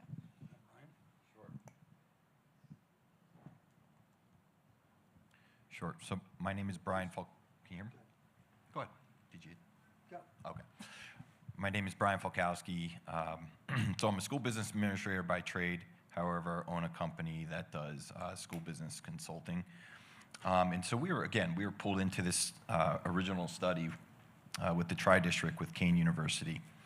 My background kind of is a little bit, has a little history with the Tri-District, which is really interesting. It just so happened to be, it was just by chance, but I did my dissertation actually on that shared business administrator contract that Tara had spoken about, or Dr. Beams had spoken about. So when we got brought into the study, really, I guess for the purposes of this panel, Dr. Beams went into the process and the vision, but from a fiscal standpoint, it's pretty straightforward. we get brought in, we start to take all the information that we possibly can, every single variable we look at, and we really break it down into a couple key things. And those key things, and again, some of these things were pretty unique with the Tri-District. But first we focus on where can we find savings, and if there isn't savings, is there additional expenses? And if there is savings, are there also expenses, such as expenses to consolidating? And so with the Tri-District, again, it's unique because they already had shared so many aspects of the district. So you weren't, for example, quickly saying, well, we can get rid of 2 superintendents and, save a few $100,000 there. It wasn't that simple, and it wasn't, you didn't have the largest amount of savings since they already had done such a great job of saving things. So that part of the study went relatively quickly with the savings part. Then we looked at, okay, what could be the costs of consolidation, attorneys' costs, and things like that was spoken about earlier about technology and things like that. And so we fell onto a number roughly around $270,000 annually that would be a savings for the Tri-District. After that, we then take the budgets of the 3 districts, and we essentially look at each district, and we look at not only their tax levies for their general fund, but their tax levies for their debt service, if there is any. We also look at the equalized valuations, and we set up, basically, it's pretty simplistic. You set up a chart, and we look at each district as its own entity, or what we would call status quo. Then from there, we combine all those districts into one, take in consideration the savings, and also factor in state aid. And state aid, for us, we're projecting out, and there's a lot of specifics in this bill about how state aid works. And so if you're declining in state aid, you can kind of lock in a state aid for a certain period of time, and then there's a phase out over several years of that state aid, and that becomes an incentive to consolidate. And so we had that aspect as well inside the Tri-District consolidation. So then we take the savings from expenses, or the budgetary savings. We take in consideration state aid impact, and then we look at what the overall levy we think is going to be for the consolidated school district. We then take that levy, and we start to now formulate an equation for apportionment. And so this bill allows you really to set up any type of apportionment equation that you would want. It could be 1% enrollment, 99% equalized value, all the way down to or 100, 0, and 0 and 100, and so in anything in between. And so really what we focused on there, and when I keep saying we, and excuse me, I didn't mention Brian Diamante, but my firm partnered with his firm, and it's just just crucial to the study was Brian and his firm and mine working together. But what we looked at was, I guess, it's kind of a corny way of saying this, but we looked at it almost like a Goldilocks equation. So an equation that was just right for everybody. And so we kind of honed in on, some unique numbers. It's like a 72-28%. And, ultimately the boards didn't, we didn't go forward with that particular petition, but we had recommended a very unique apportionment. And with that apportionment, we also recommended a tax sharing agreement between the municipalities. And so that was one way that I think, again, it was definitely unique to the particular situation. And I think it got everybody talking. And what I felt, and I know Dr. Beams had spoken about this, but I felt as though the constituents, the taxpayers, all tended to hone in on the finances. So these presentations, as much as we want them to be about education, seem to really revolve around finance. And so to add to the difficulties of coming up with this formula, we also had the outside district of Seabright.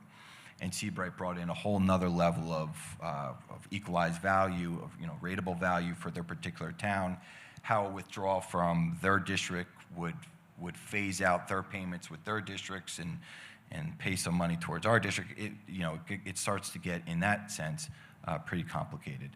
But I think really at the end of the day, we ended up on a 0-100 type of valuation related to enrollment and valuation, and really, in essence, again, we didn't really nail down or really didn't get to the point of having, or not yet anyway, some type of tax sharing agreement.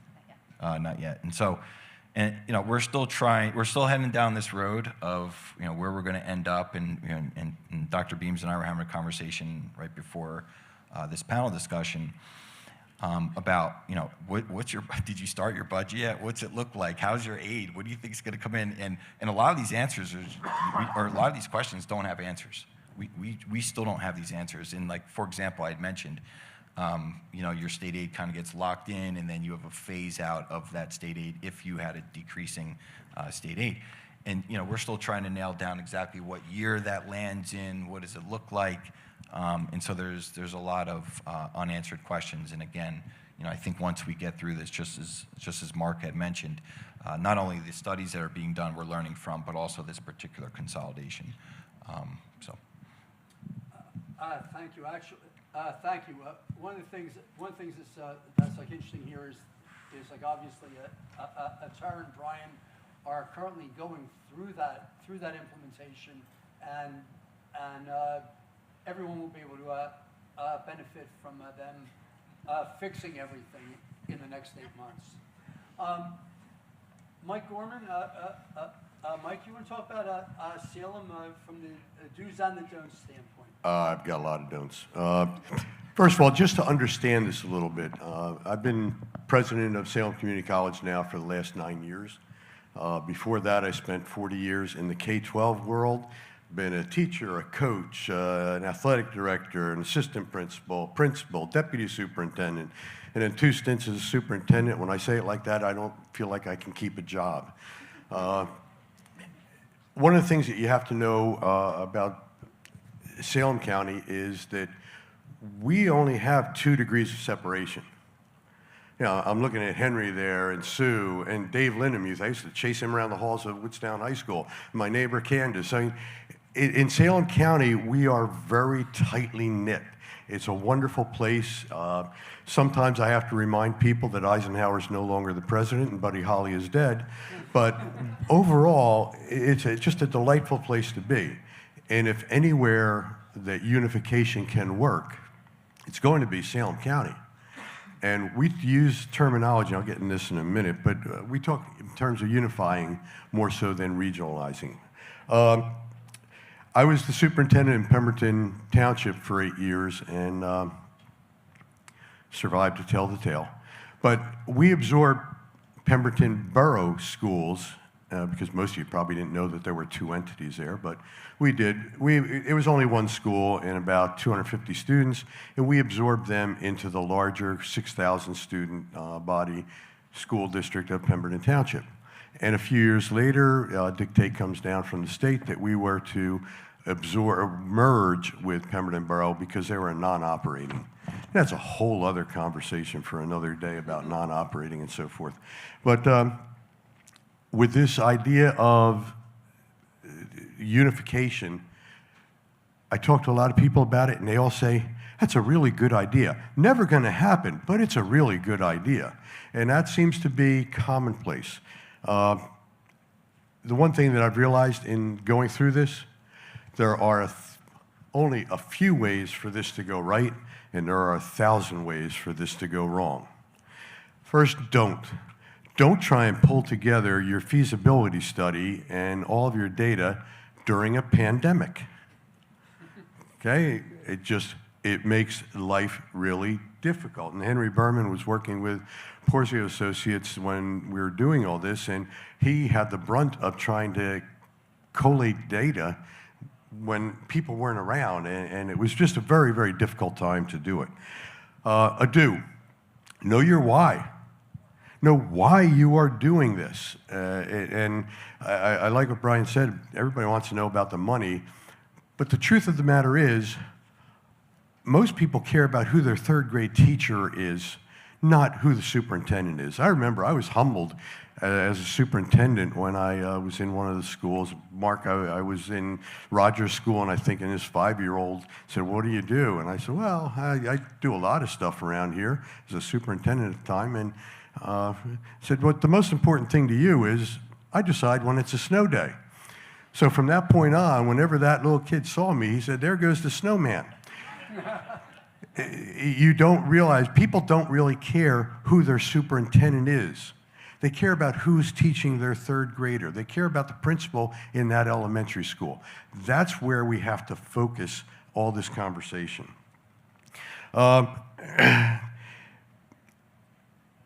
Do focus on the macro, what I've heard described here. The macro is incredibly important.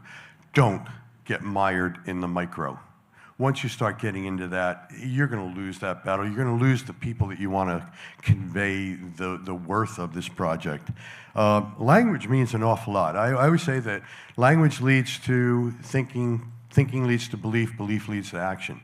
And the fact of the matter is, when you use the word unify, like we've been trying to do, it sends a different message than what people normally consider this consolidation. Consolidation is scary.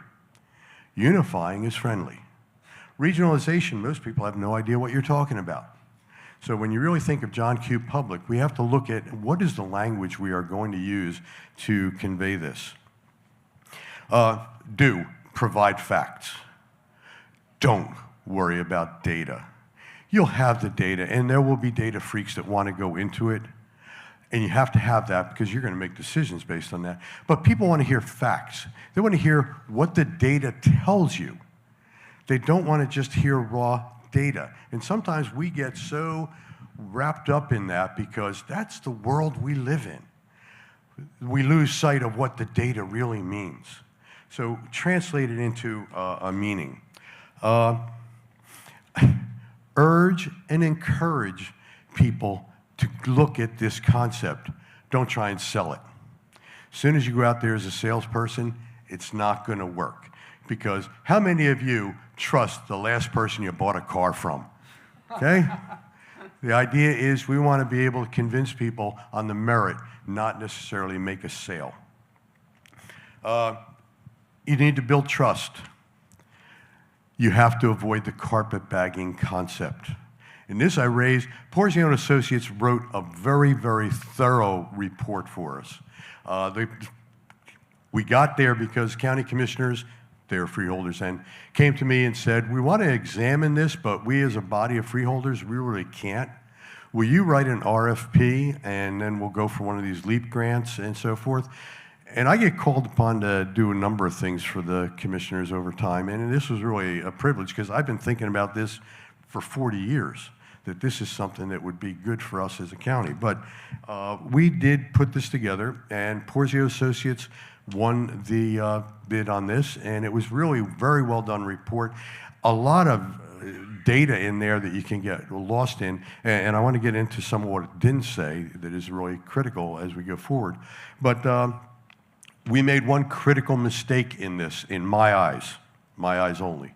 And I mean this in all fairness because, again, Porzio's people did a wonderful job on the report. I shouldn't have had them present it. I should have been the one to present it. I've been in the county since 1981. I've been a part of the county. I've worked in 4 of the different school districts there. When I was with the VOTEC system, I was with everybody in one sense or another. So I had more trust than these people that came down from North Jersey. And those of you who are native to South Jersey, you understand anything above Cherry Hill is North Jersey. In fact, Cherry Hill is probably considered North Jersey the most. And there's not a trust factor that goes into that. Whereas if I had presented it, as I have done, to Rotary clubs and senior citizens groups and so forth, there's a trust factor there. And they know I'm not going to put something on the table that I haven't verified first. So that's one mistake that we made in doing this, and if I look back on it, I would change that. Because I am at the college now, I had no vested interest, and somebody had said to me, "Well, you want to be the superintendent of this thing." So for God's sakes, I'm 71 years old. You know, I'm going to be working 3 years after I'm dead. I don't know that I can keep going with all of this. but I would love to see this come to fruition because I think it's good for us as a community. You have to explain things, lose the legalese. Again, you're trying to talk to people, not your compatriots, not your peers, trying to talk to your community. You got to put it into terminology that they're going to comprehend. Biggest fear people have is about jobs.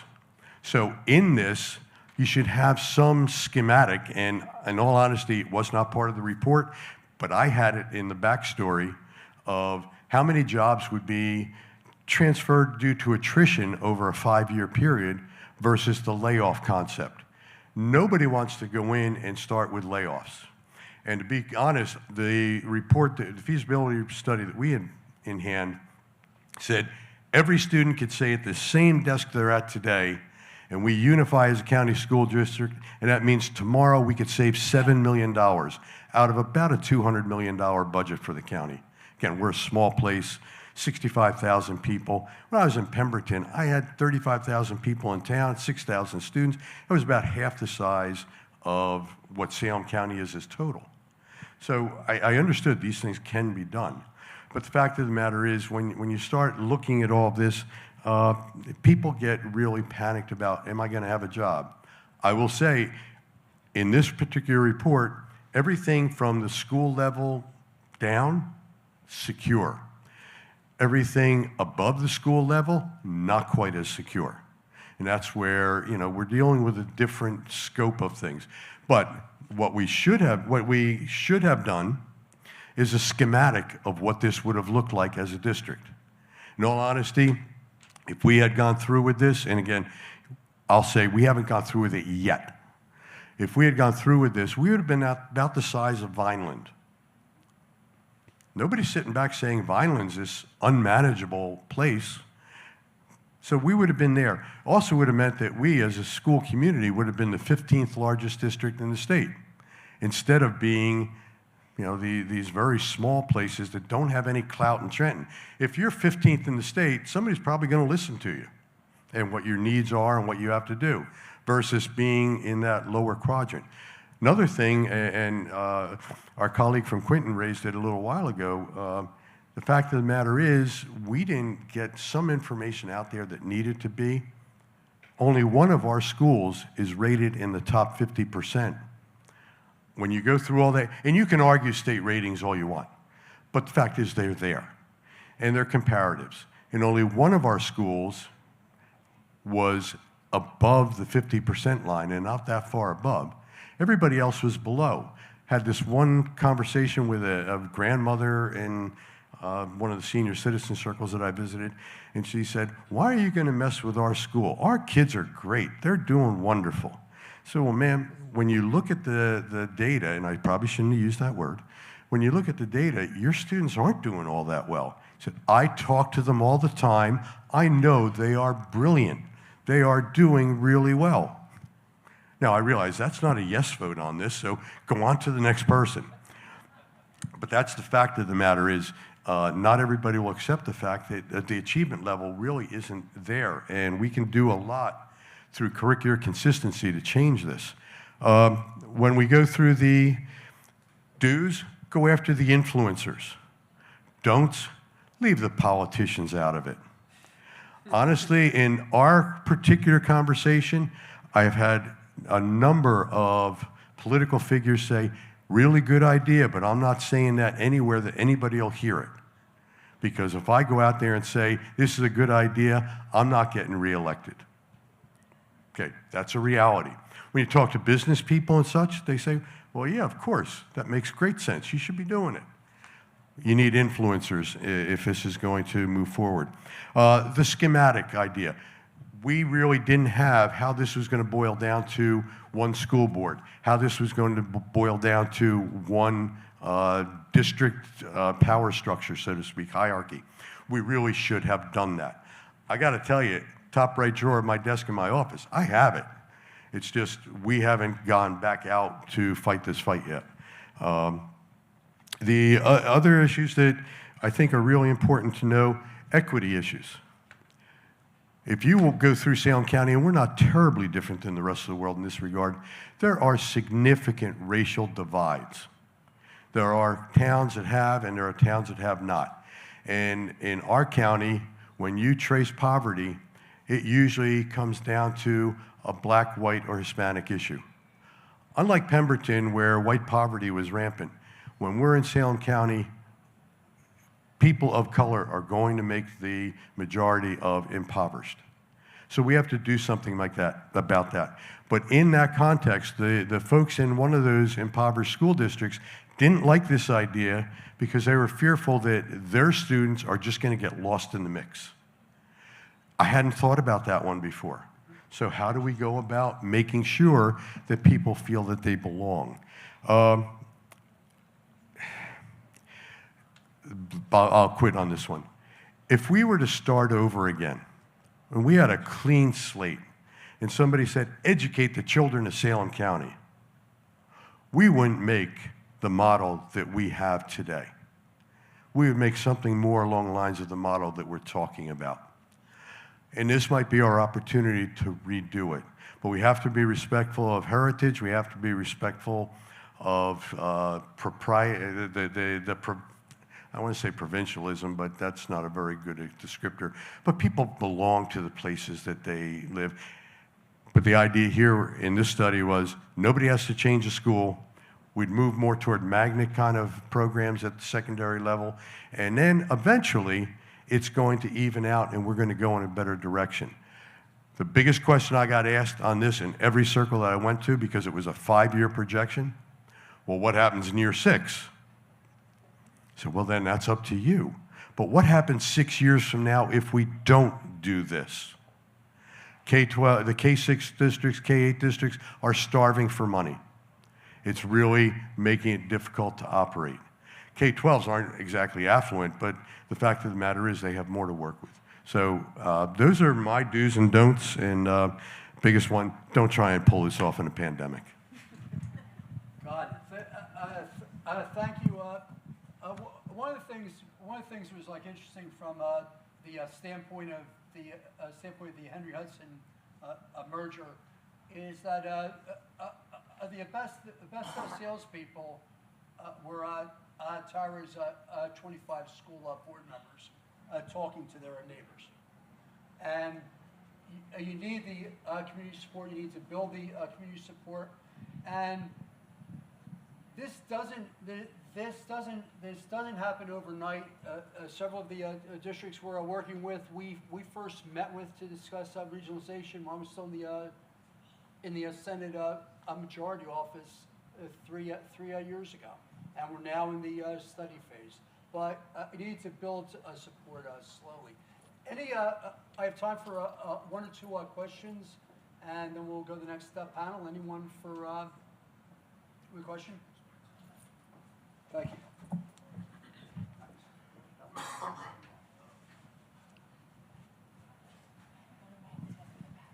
Thanks.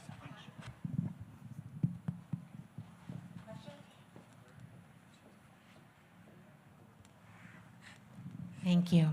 I'm Tony Buckley. I'm on the school board of South Harrison. And I'm just interested to learn from what you've already learned. And it sounds like there's some good study results. Are the results of your studies, both of you, available for other school boards to review? Sure. So we have a full regionalization page on our Tri-District website. So you can go, you can see all of our documentation on regionalization. You can see our study. You can see any addendums that we've done to our study. You can see the presentation. We also did a really comprehensive frequently asked questions page for our residents. So all of that is available. We are also available. So, I mean, we're living this right now. It is very, very complicated, even with our situation. We are in the process of implementation. We've applied for an implementation grant. We're working through everything with the DOE. We just started negotiations of 3 collective bargaining agreements. So I think that we will continue to, I continue to learn from this every single day. We do still have that like very clear pathway. But at any time, if anybody has any questions, like all of our contact information is there, so you can access all of that, and we keep that up for anybody that has any questions. If you were to go to the Salem Community College website, the affordable, quality, empowering, and personalized educational opportunity, I'm not going to get away without that advertisement. But go to our, go to our website, and it is on there. I'd advise read the executive summary before you get into any of the rest of it. It is actually a well-done executive summary. And if you have any questions, or if you can't find it on that website because it isn't our premier advertisement, give me a yell. I'll get it to you. No problem. Anyone else in the back?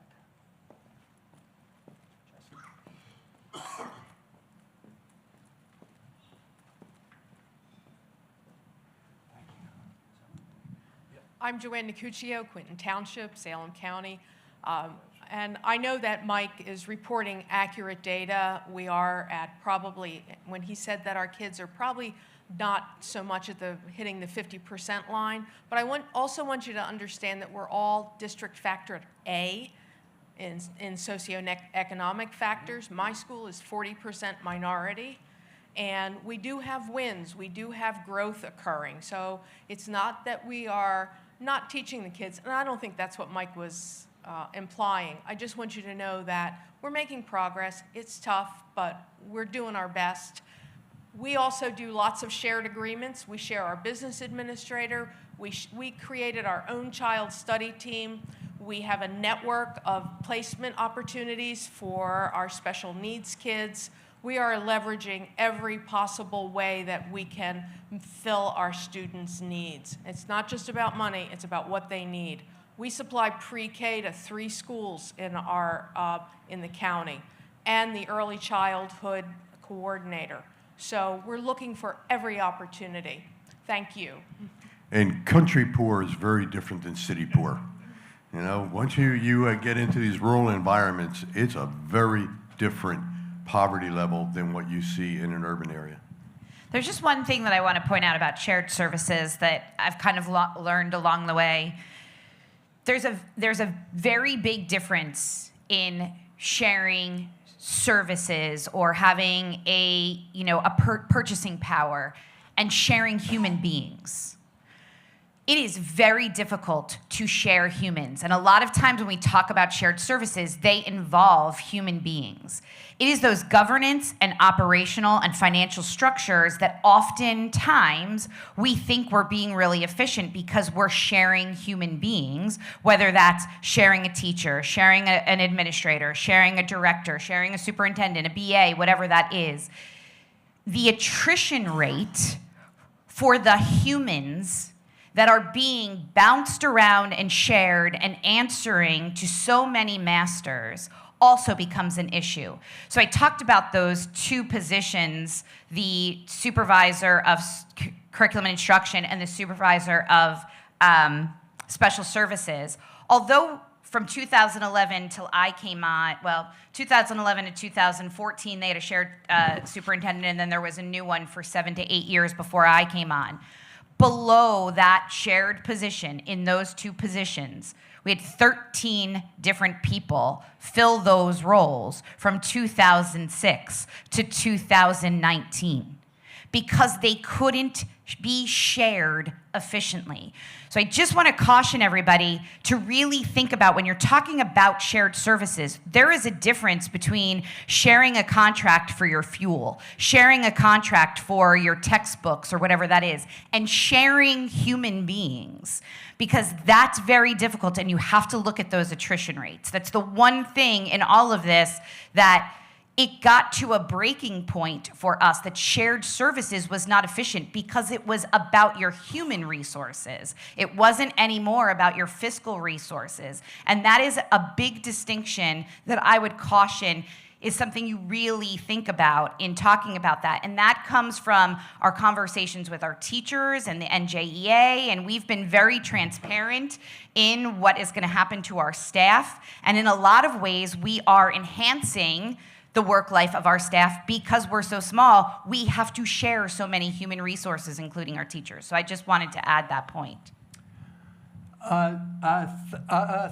Thank you. I'd like to thank our second panel, and Tara, congratulations again. And Mike, one of these days we'll get you up here and we'll congratulate you as well, hopefully. Thank you very much.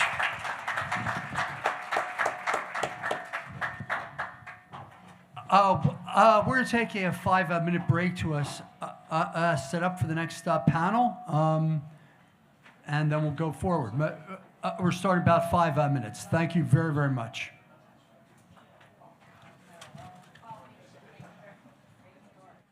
Okay, we need to get the laptop. You need your stuff sent to the laptop. Yeah, he's going to also have a presentation. Yeah, so there's someone who has a presentation during the third panel. That we're getting ready. So let's focus on the third. That sounds good. And you can be right here when the joy is, so you can figure out how to sing.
I want you to do your introduction, flip it over to Rick, and then I'll open up for questions. And I'll do the moderating at that point. So Dean Moore's going to just, then I'll slip back on the side.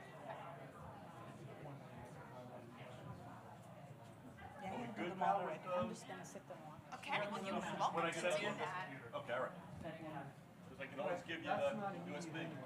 It shouldn't be long at all. I have everything. All right, thank you. He doesn't have to go for 10 minutes. You don't have to go for 10 minutes. No, I mean, he doesn't have to go on for 10 Right. Okay.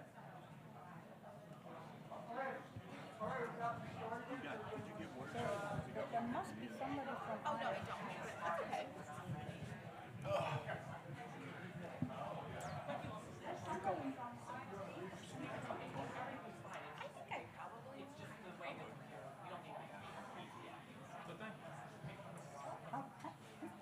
They can do the work as best. No, we're okay. Okay.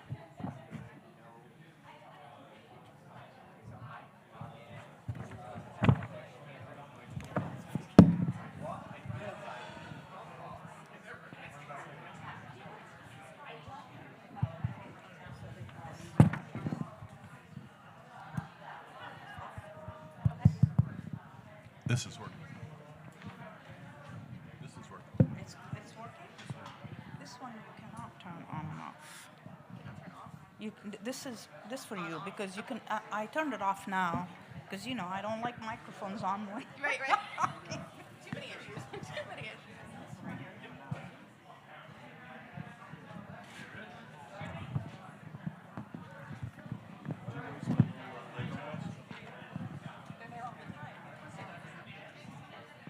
They're in the school setting.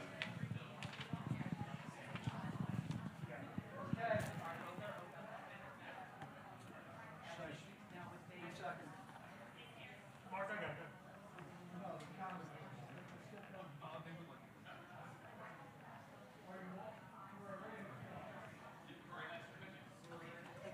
My clicker. Thanks so much.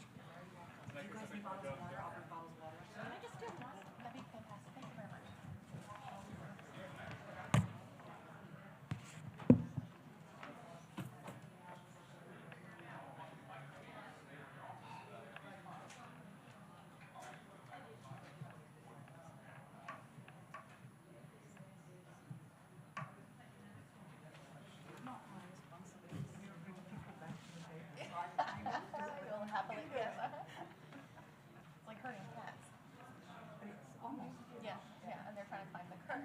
Yes. We get a little stir. Thank you very much.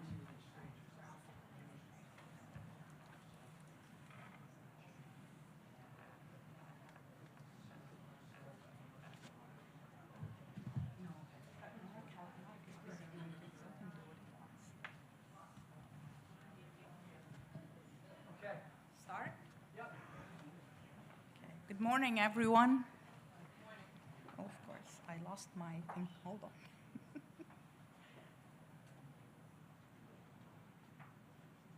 Now that everybody's ready, I'm not. Just let me get this. I'm sorry.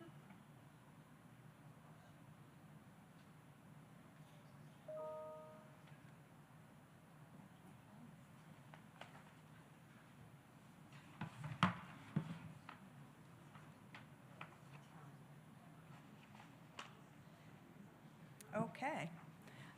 I found my technology is always a problem. So, ladies and gentlemen, good morning. I just want to, before I start introducing our guest speaker, I wanted to thank the people who've organized this stuff. And I want to, first of all, of course, thank Mark. Mark Magyar has really done a lot of work. But I also want to thank this woman walking there, Jessica Porcher, who has really done all this. And then we have a couple of people from the provost office that have done some amazing work, and the gourmet dining people who have made the food, and we have technology people in the back. So thank you, everyone, for being here and for helping to organize this. So it is my honor, I'll tell you, I'm Nawal Ammar, I'm the Dean of the College of Humanities and Social Sciences. I'm here because the Sweeney Center sits in my college. And it's our honor to have it, and the projects they're doing are just amazing, so hence I am here. It's my honor and privilege to introduce a distinguished guest who has been at the forefront of shaping policies on regionalization and shared services for school districts, municipalities and counties, and promoting positive change in our community. Commissioner Jacqueline Suarez, the State Community Affairs Commissioner, joins us today to share her invaluable insights on the regionalization of school systems. I think using unity is a good thing because regionalization is a difficult word to say. So, Commissioner Suarez has dedicated her career to public service and community development. Her unwavering commitment to improving educational opportunities and fostering collaboration among schools and communities is truly commendable. As somebody who is from outside New Jersey, to read her biography and her accomplishments, it's really impressive. And as we discuss the vital topic of regionalization, our school systems to enhance efficiency and educational outcomes, Commissioner Suarez's experience and expertise will undoubtedly guide us in charting a successful path forward. Please join me in welcoming Commissioner Jacqueline Suarez, a true advocate for education and community development, to our workshop. We eagerly anticipate her contribution and insights on this important project. Thank you for being here. All right, well, I think it's still morning, so good morning, everyone. And Nawal, thank you very much for the warm welcome. I appreciate that. So I always typically have some talking points, some notes, and I know everybody's pretty much sat here, and I'm happy to do that when we have our conversation. But in my role, I finally gotten comfortable speaking at a podium. So now I feel like it'll be really uncomfortable trying to have that conversation from a seated position when that's what I wanted to do for my entire career, but nobody would let me do that. So thanks for the opportunity to do that. I appreciate it very much. Shared services and regionalization is certainly one of the things that are at the forefront for the Department of Community Affairs. In the Division of Local Government Services, we have the Local Assistance Bureau. And Rick Richardella, who heads that up as our bureau chief, has really been leading that charge with his team. And I would be certainly remiss if I didn't take a moment to acknowledge the hard work that a lot of our staff do. I'm a horseback rider. So I always think of horses as these magnificent creatures, but I'm not so sure our staff appreciated when I said that we're rounding out our stable of employees in all of those different areas of expertise.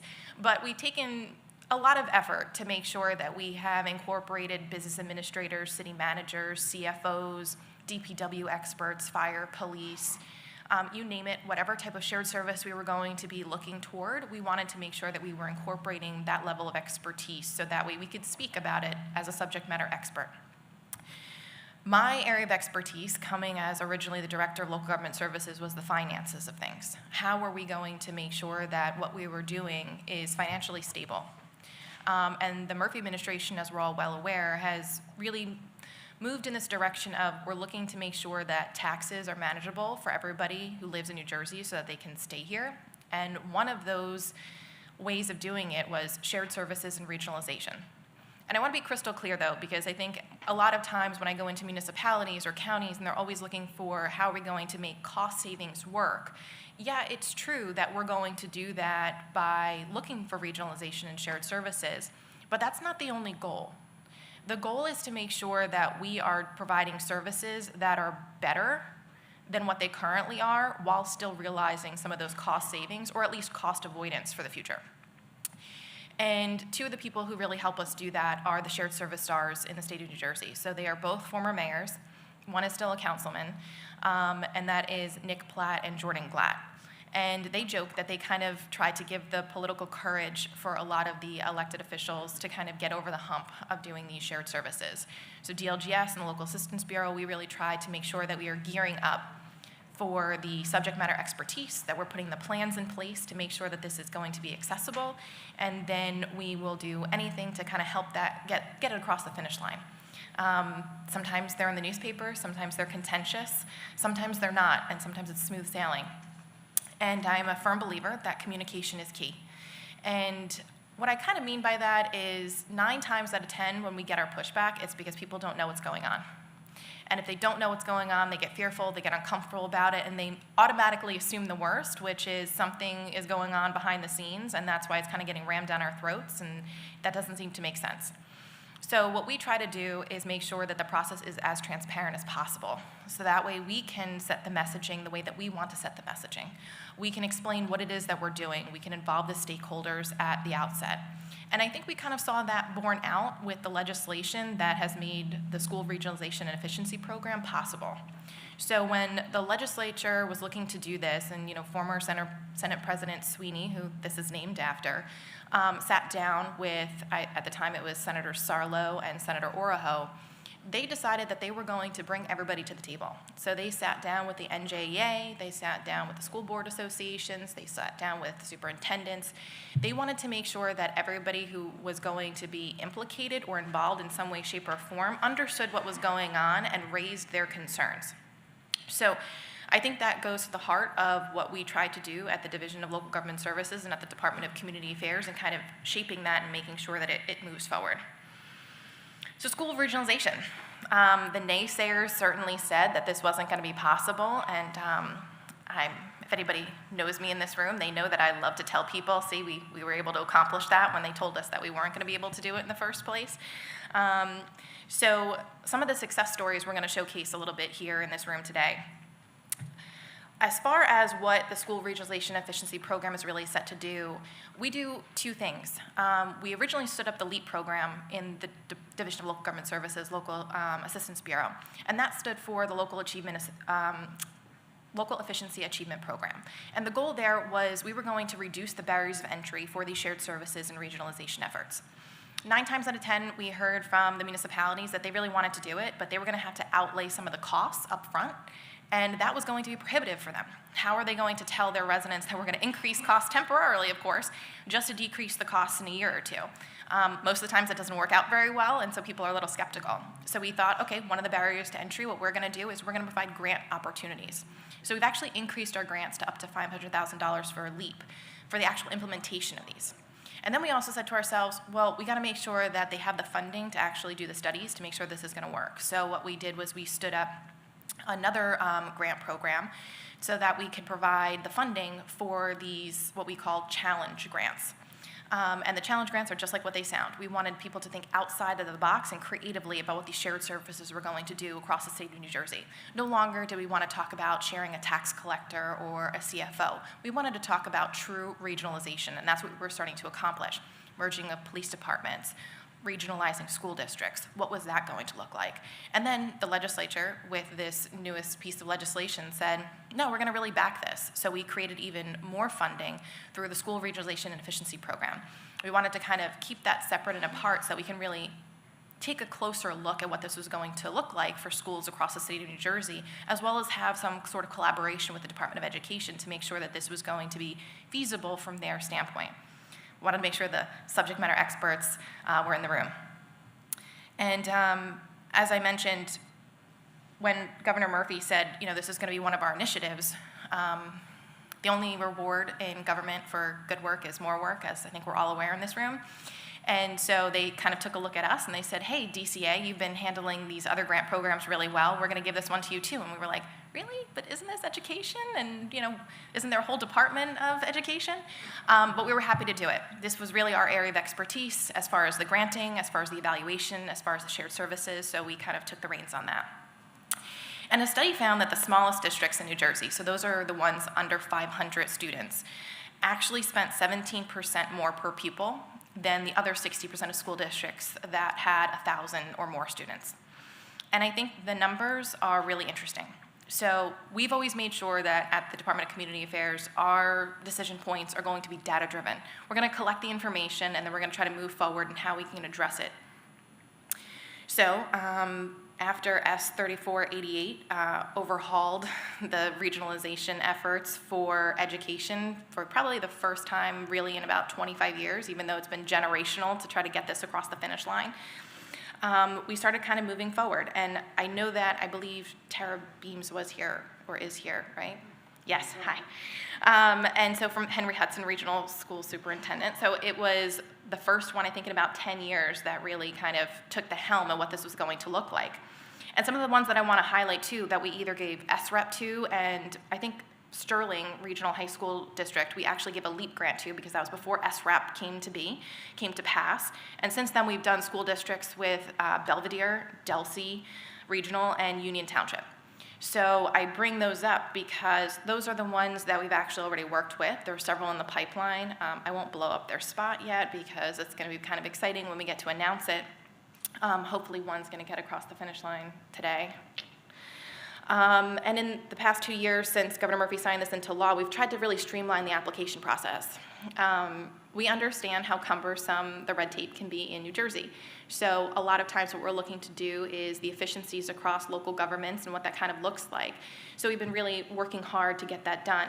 And one of the things that we actually did was make it so that the school districts could engage with higher education institutions to conduct these studies for them without having to go out to RFP, right? So removing one more cumbersome process that you had to jump through in order to get this started.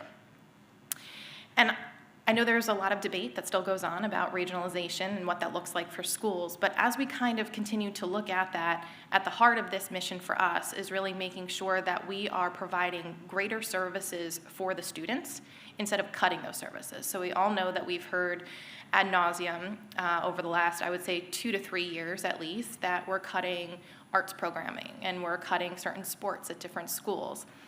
And what we're able to do, and I really think that necessity is the mother of invention, is look at shared services and regionalization to ensure that we do not continue down that road. I know some of the ones that we're looking to announce in the immediate future actually will cut busing time down for students from about 40 to 45 minutes down to 6 minutes. So I'd much rather that our students have the opportunity to participate in sporting events instead of having to sit on the bus for an hour and a half each day. So I'm going to turn it over to Rick Ricciardella, who is our bureau chief, and we're going to kind of go over the program guidelines, what SRAP has been doing, what the requirements are, and our evaluation criteria as we kind of delve into that. So thank you very much for the opportunity. Let me talk at you a little bit, and I look forward to the conversation that will commence. Thank you, Commissioner. Again, it's nice to be sitting down and not being up in front of a podium. So a few things that, housekeeping things that I like to talk about is I think that when we started this program in 2019, I had 5 employees. I got 13, and it's growing. Commissioner told you before, we have expertise in everything, EMS, police, fire, but business administrators, CFOs, and now we're working on school programs.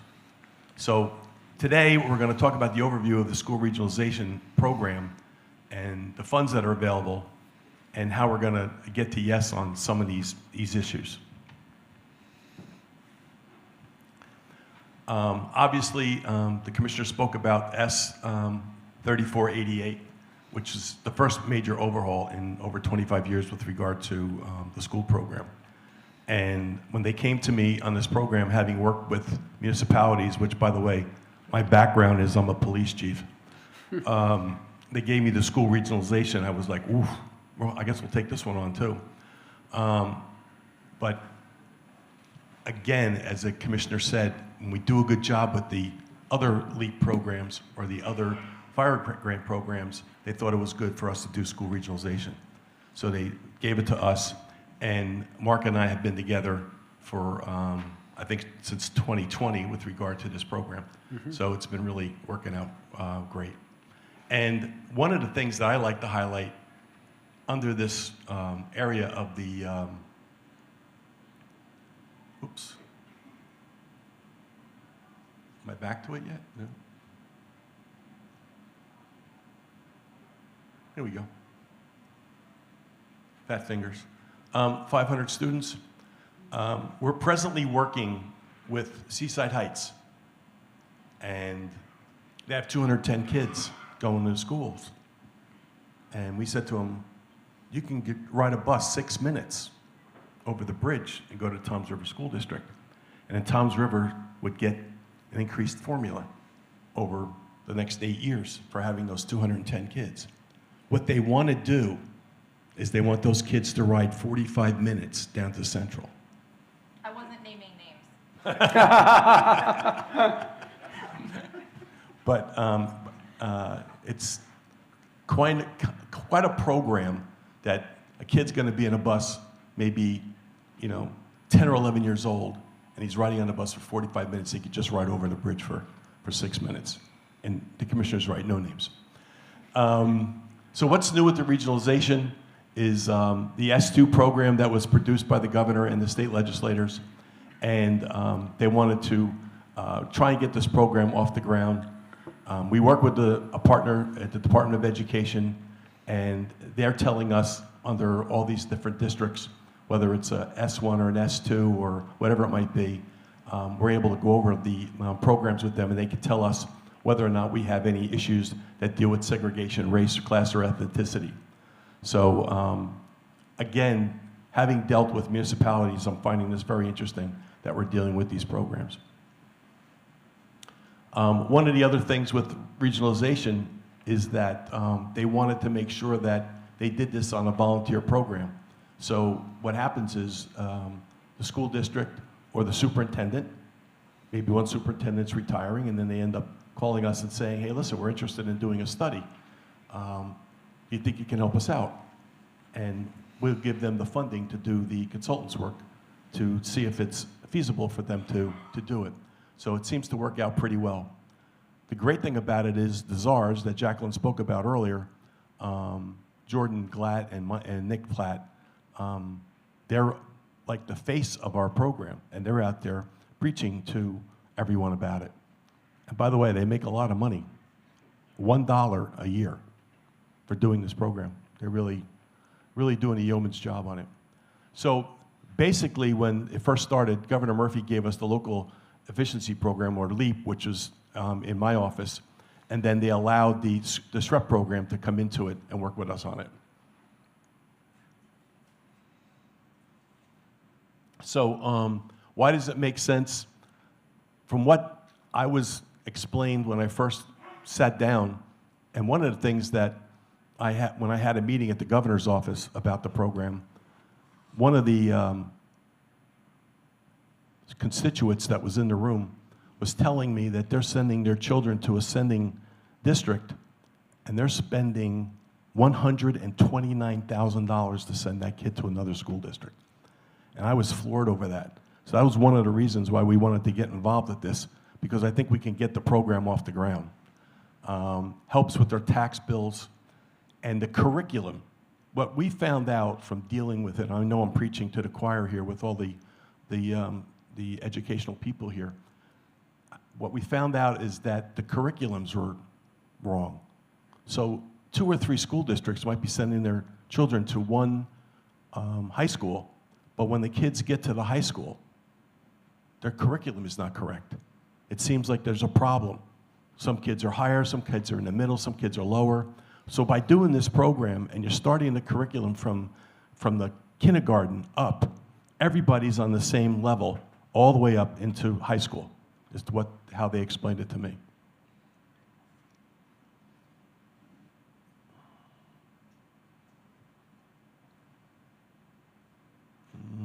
I think I need some help. Next slide, Bill. Next slide, yes. On. That good? Adding flexibility. Okay. Full screen.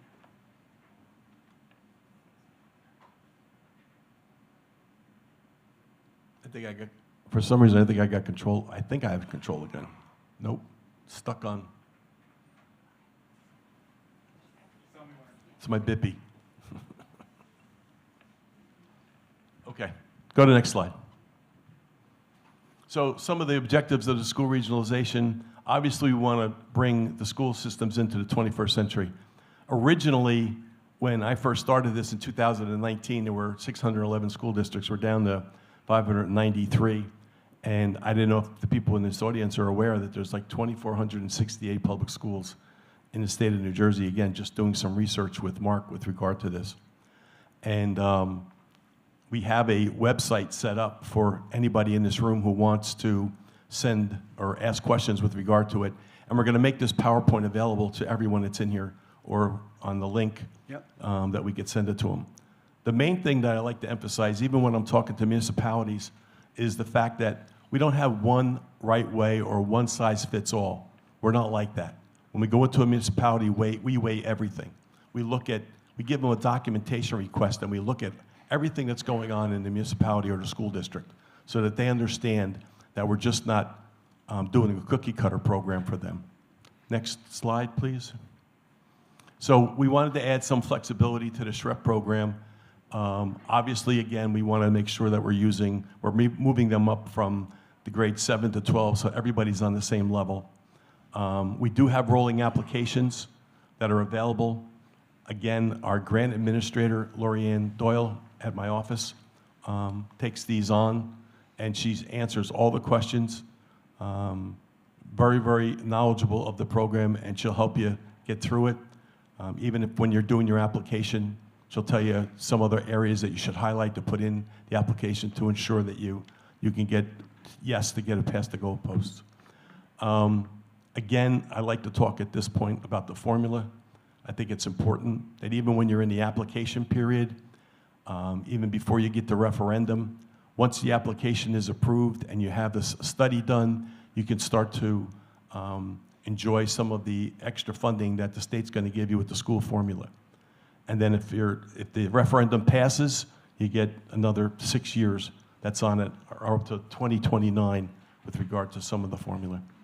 Next slide. So, tough me seeing that. Yeah, I know I need glasses, Commissioner. We have to have 2 entities involved in these programs, and that deals with the local efficiency program. You have to have a participating one in the lead agency. And due to the fact that Governor Murphy has given us $7.5 million for the program this year, and the commissioner allows up to $400,000 that we can award a municipality for the implementation program. And let me just explain a little bit about the implementation program. So you get 2 municipalities, or you get a school district and a municipality that want to enter into a shared service agreement, and they need startup costs. Maybe they need to buy some maintenance stuff. Maybe they need to buy some school equipment that might go with it, or some outdoor equipment. So the $400,000 would cover that. And the match on that can be between 25% or 10%, depending if we have funding available. So I think it's very, very important. And I like to bring this up because a lot of people in this room, it's not only about education, it's about sharing services with the municipality that can help you. Next file. Yes, ma'am. So I just want to mention one thing, because I think what's kind of important there too with, thank you very much. What I just want to highlight is we do this all the time with not just school districts, but we've also done it with the municipalities, counties, et cetera. Sometimes it's a domino effect.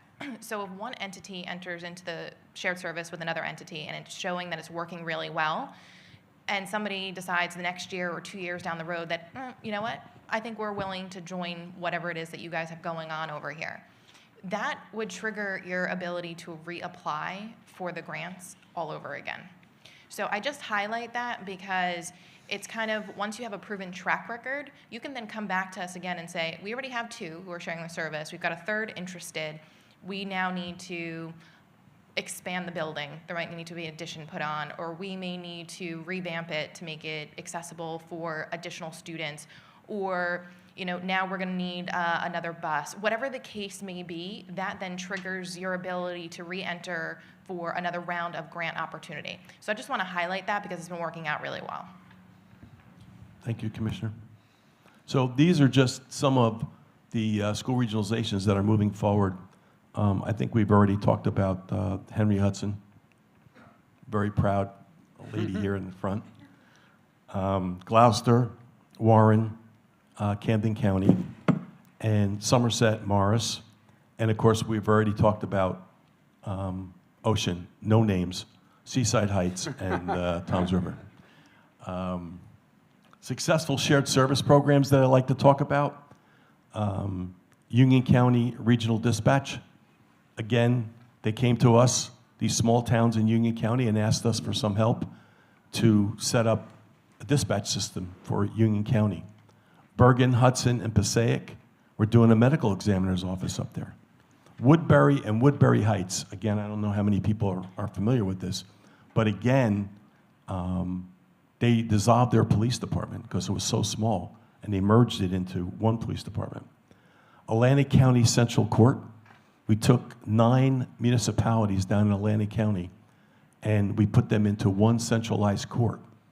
And now they're operating in Mays Landing, and it's been one of our biggest success stories. Union County and Essex County's inmate program, this is the largest success story. $103 million savings. I was shocked when both those communities, because I come from Essex County as the police chief, and I was surprised that they wanted to merge their jails. But I think with the bail program and the ICE issues, that's the reason why they're able to do that. I think in one of the jails, they had 278 employees and 75 inmates. So it didn't weigh out right well. Monmouth County, we have 17 municipalities involved in a floodplain program, which kicks in, God forbid we have any storms. And in Belmar and Lake Como, we did a dissolution of the police department. Again, very, very important. So obviously with COVID, it created a problem where we needed to go into shared services. The funds ran out during the COVID period that were helping these municipalities, and these municipalities are reaching a tipping point, and it comes up on them very, very quickly. So the taxpayers are concerned about it. We have increasing budget problems. So what happens is we get the call to come to them and help them out and try and enter into a shared service. Some of them are 5, 6, 7 towns that are involved in it. Next slide. These are some of the shared services that we can provide, again, for the schools.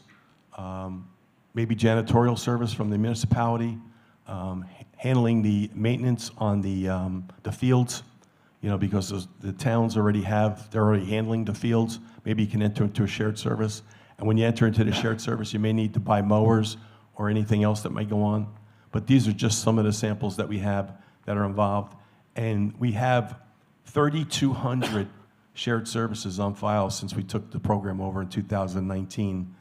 And many of those are listed up there. You'd be surprised how many towns are having problems with EMS and fire districts and getting volunteer firefighters. Again, the commissioner talked about some of these programs. The challenge grant, we give you up to $150,000. That's thinking outside the box. Come up with an idea, you think it's a great idea, bring it to us, and we'll give you an application for it. Implementation, up to $400,000, a 25% match, 10% if we have available funds with regard to the program. And then the county coordinator program, every county, we're pushing for every county in the state of New Jersey to have a shared service coordinator. Right now we have 7, and we're pushing for more and more so we can get 21 counties on board, so everybody can be cognizant of what's going on with the shared services. These are just some of the samples of the shared services that we did in 2023. Street sweepers, sanitation trucks. We've already talked about the dissolutions of police departments. Again, there's a variety of items up there that many of the school districts can do some sharing with the municipalities. Local Assistance Bureau, I'm in charge of the program. Again, we have everybody on file that has the expertise to handle police, fire, EMS, the municipal courts, DPW. We've got a real well-rounded group of people, and they're all professional with excellent skill sets, many of them with 25 and 30 years of experience. So we're open for questions. Anyone? Questions out there, anyone? At this point? Just one thing, just one quick comment is that one of the things that we found is that a lot of the school districts that have been moving forward on regionalization start with shared services or start with shared personnel. We're currently working in a Belvedere, White Harmony, and Hope. They're sharing two school business administrators among four districts. Delsey Regional, which was one of the studies that they had up there. Delsey and Elk are already sharing superintendents.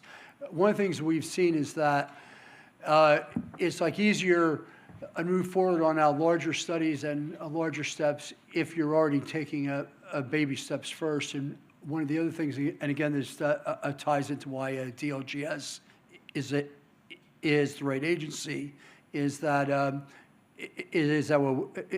what we've seen is that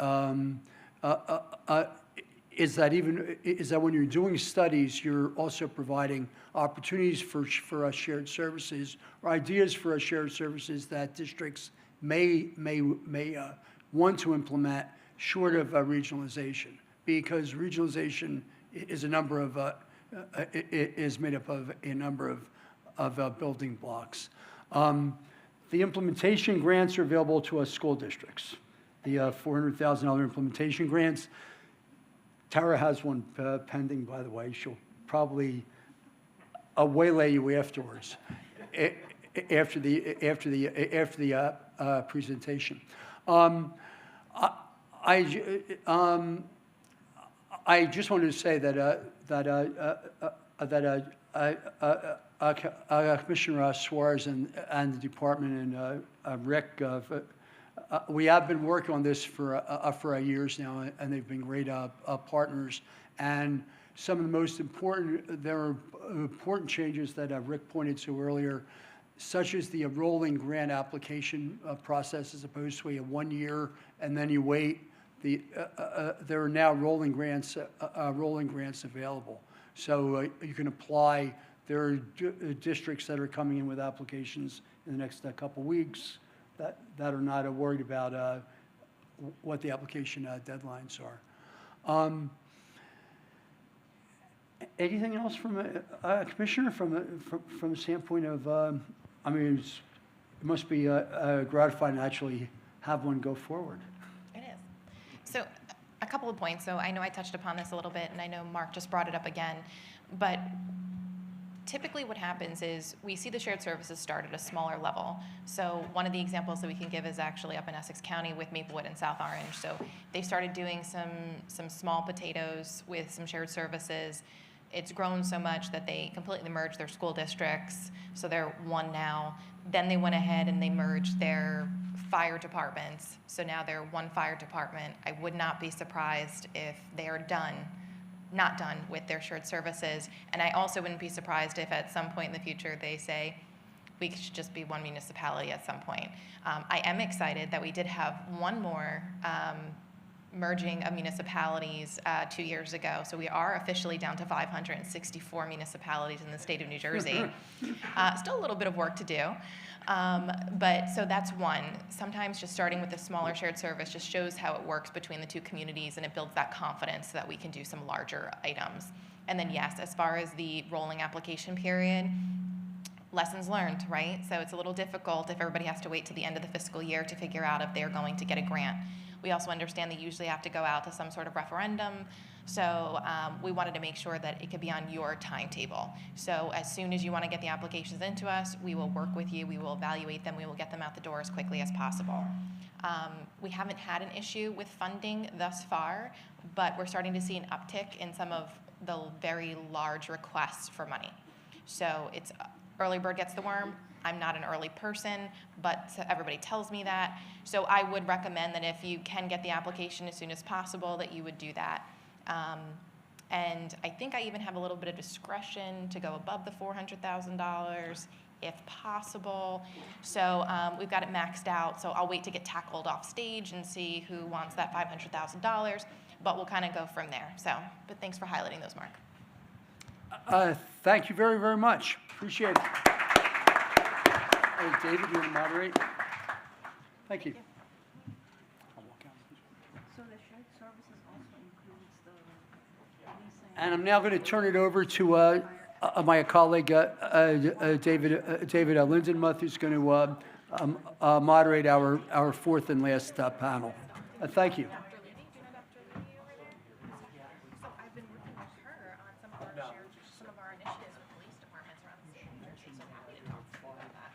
Well, I have to talk to you about those. Oh, yeah, absolutely. But we have to say, because we weren't just looking at the shared services, but we were also just looking at enhancing their deployment plans, especially in the transitional aid municipalities, which all fall under our jurisdiction. So we've been doing that as well.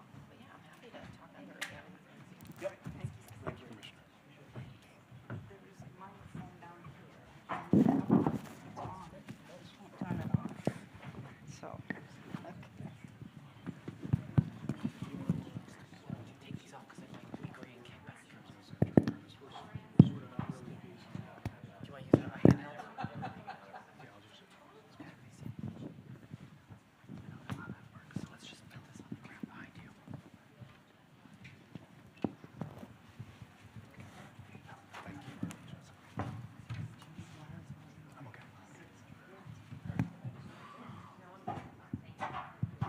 Okay, thank you thus far. I think if you go back to some of those original comments, we talked about some knowledge and some information and connections and insight. I think you've gotten a lot of that thus far. We've talked about studies, and I know some of you have already started the process of feasibility studies. Others of us are at the ground and trying to figure out how all this works. So our next panel is going to give you some more insight in the feasibility study process. We talked about applying for the grant, but then what happens once you get the grant. So this is just some perspective. Ken and Scott are going to give you some great insight into the process, how it works, how it could work. Because again, every community is different, every school district is different. But I'm going to give you some of the best practices that we've learned through our institute of how studies are completed and what we can do from there. So I'm just going to turn it over to Ken and Scott for introductions first, and then the presentation. Thank you, David. Good morning, everyone, and pleased to be here. And we're your final panel, so you'll be let loose very shortly. We never like to stand in the way of people getting to lunch, so we'll let you do that. I'm Ken Green. This is Scott Oswald. We both work with the Rowan School Regionalization Institute and are part of the study teams. And we're going to talk a little bit today about what that looks like.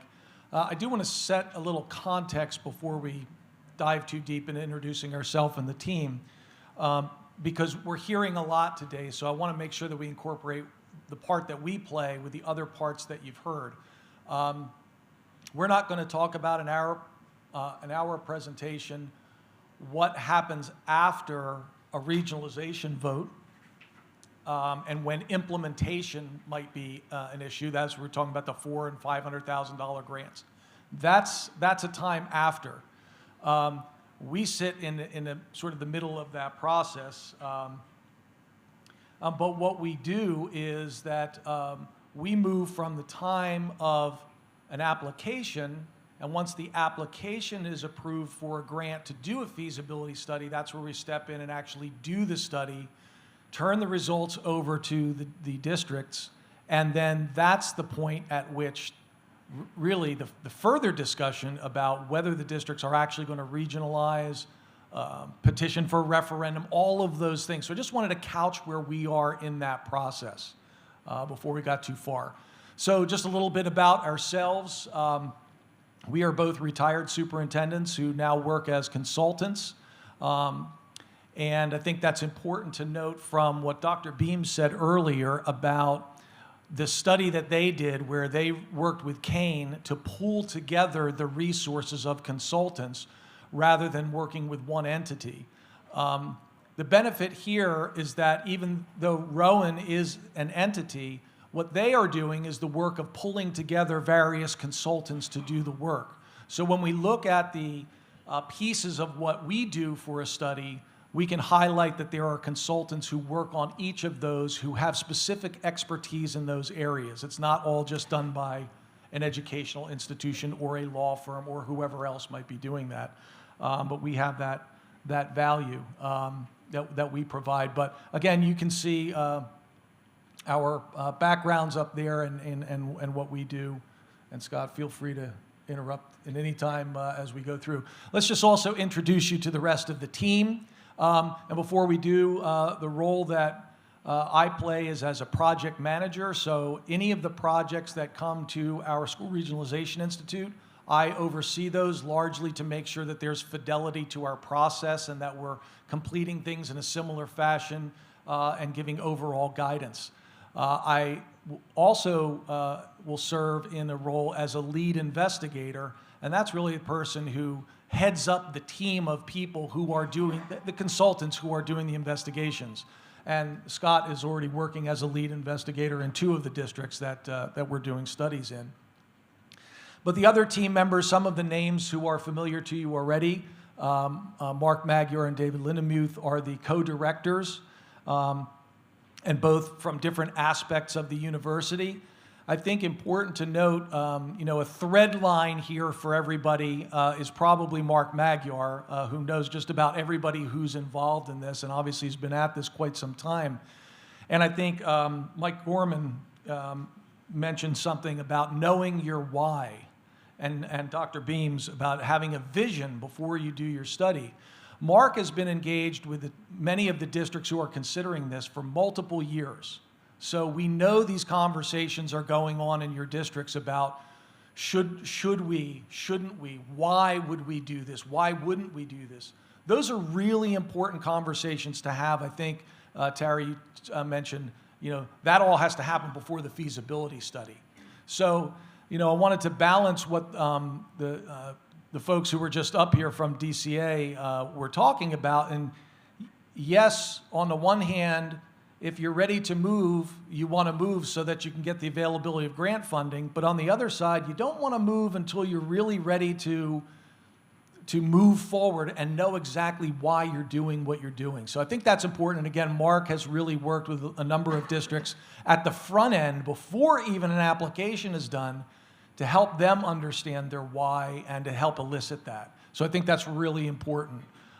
You've heard from Lucille Davey, our former Commissioner of Education. She's working with obviously expertise around the governance and law piece, but she also brings a background as an educator, which is really helpful to the education side of our study. Kathy Hellewa, was not able to be here today. Kathy, it's so good to see you. I know there was some things getting away, but thanks for coming. And Kathy is also serving as one of our lead investigators, but her background is on the school board side. So know that it's not just a bunch of retired superintendents who are involved here. We have folks, who've got DOE experience, and Lucille's also an attorney, and Kathy's background with school boards and also as a school board member herself, definitely a different approach and a different perspective. You met Brian Falkowski earlier, who is the CEO of his group SBO Management. And you met Brian Diamanti, who's also CEO of his group, and they work together on the fiscal side. And also working with them is Donna Snyder-DeVita, who's here with us. Did not have a speaking role today, but she's former school business administrator working with that group because that finance piece, again, is really complex and takes time. I know Ross Haber couldn't be with us. You may know Ross's name because he's done quite a few demographic studies around the state, and he is working with the group, as is Ari Lazaro, who you've seen walking around as a graduate assistant. So I just wanted to give you a feel of the whole team and backgrounds in the 4 major areas that Scott will talk about shortly of the domains of our study. Namely governance and law, demographics, education and program, and then finance and operations. Those are the pieces you would see in a study that we would conduct.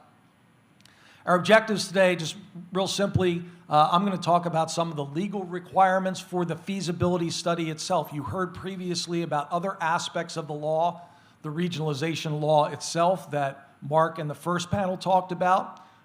You heard some from DCA just a moment ago about some of the aspects of the law.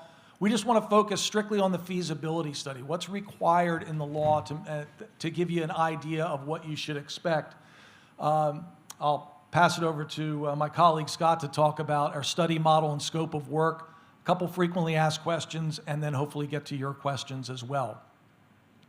So on the legal requirement phase, so here are some of the things that we try to highlight these. I know there's a lot of words here, but basically the DCA or DLGS program, the SREP or the LEAP grants that we've been hearing about, are to provide for the reimbursement of eligible costs for conducting these studies. So the bottom line is that the study will be designed by us and with you such that the costs are entirely inside the grant, right? There would be no local monies expected to be expended there.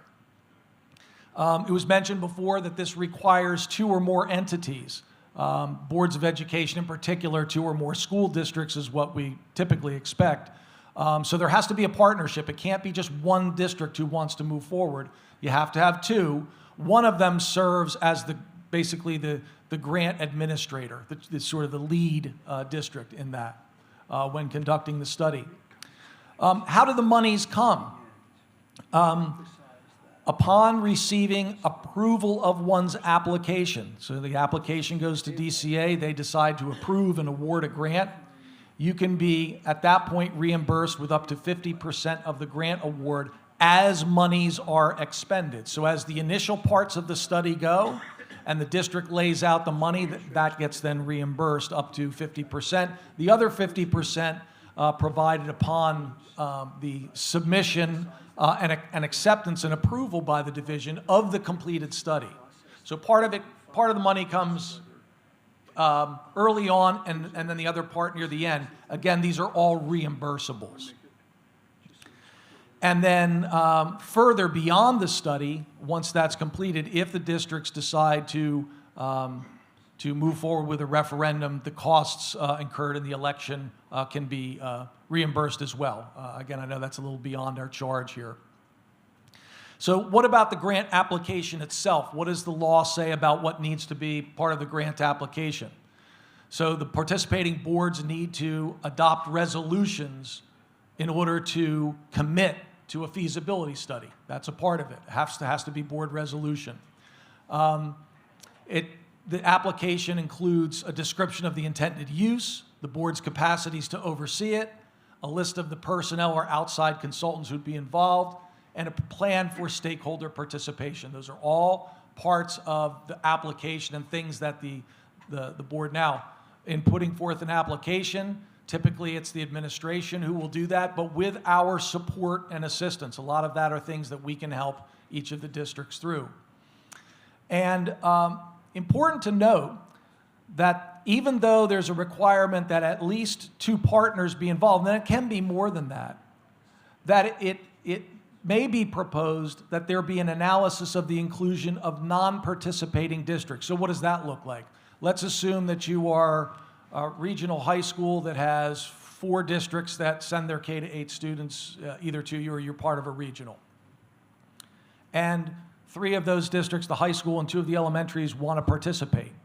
Well, this allows that the study of the other 2 non-participating districts, their finances, their education programs, all of that is going to be part of the study if you want it to be.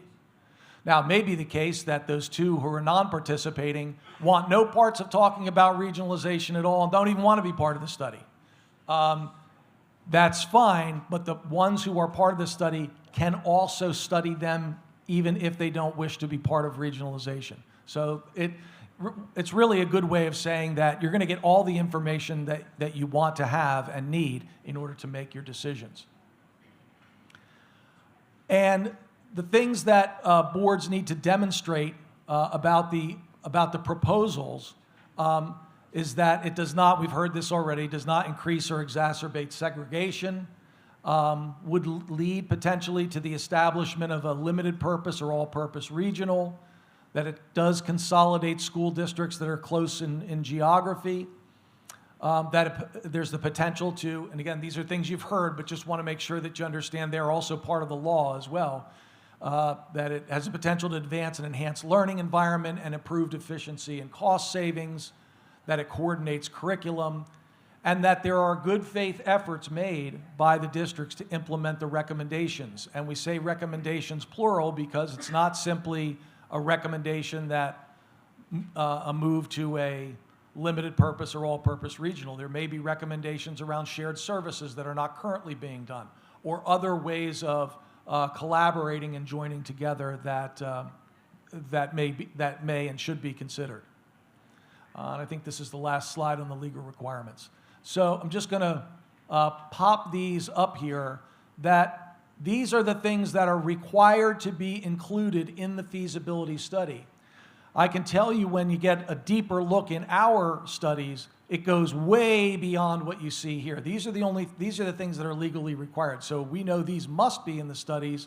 Certainly enriched programs, curriculum coordination, staffing needs, enrollment trends. We heard about seat time and distances traveled, and obviously the financial piece, and then determining membership on the boards of education. But these 4 domains that Scott's going to go through go well beyond these legal requirements in terms of what we're studying. Scott, I will pass that over to you. All right, thanks, Ken. So I'm going to walk through the 4 domains of the study that we're going to look at as we go through building the study out for each district.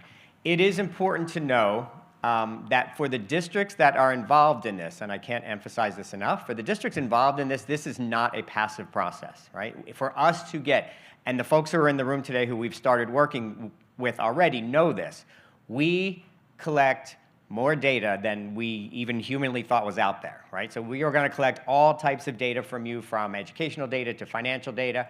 We're going to ask for all those things. Some of those things are publicly available. If they are publicly available, we try to go out and get them so we don't bother you.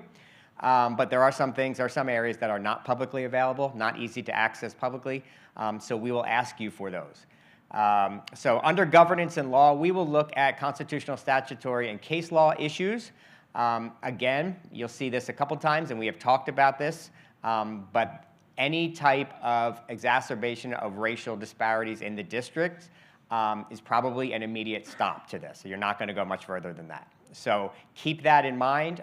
We have seen, unfortunately, not among the groups we're working with, but we have seen some school districts using these types of studies and using these types of processes to try to pull certain students out of districts and really exacerbate those racial disparities. So if that happens, the study will probably come to the process will come to a screeching halt. The election process and board composition recommendations for that will be laid out in the study. We will review all the CUSAC status of each of the school districts. Transition features, what does that transition look like, right? You get to the end where we've done the study, you've rallied the support of your communities, the folks in the communities, the staff, everybody thinks this is a great idea. People vote yes, and then what? Right? Then what happens after that? That's what Tara talked about. That's where the heavy lifting comes in. Now you got to really get things done.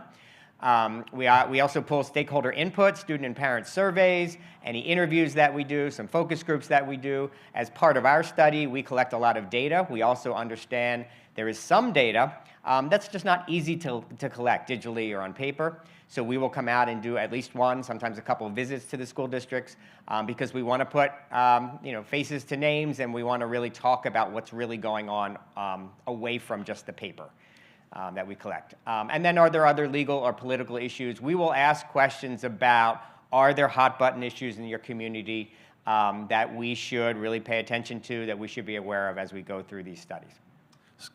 Scott, can I just interject here?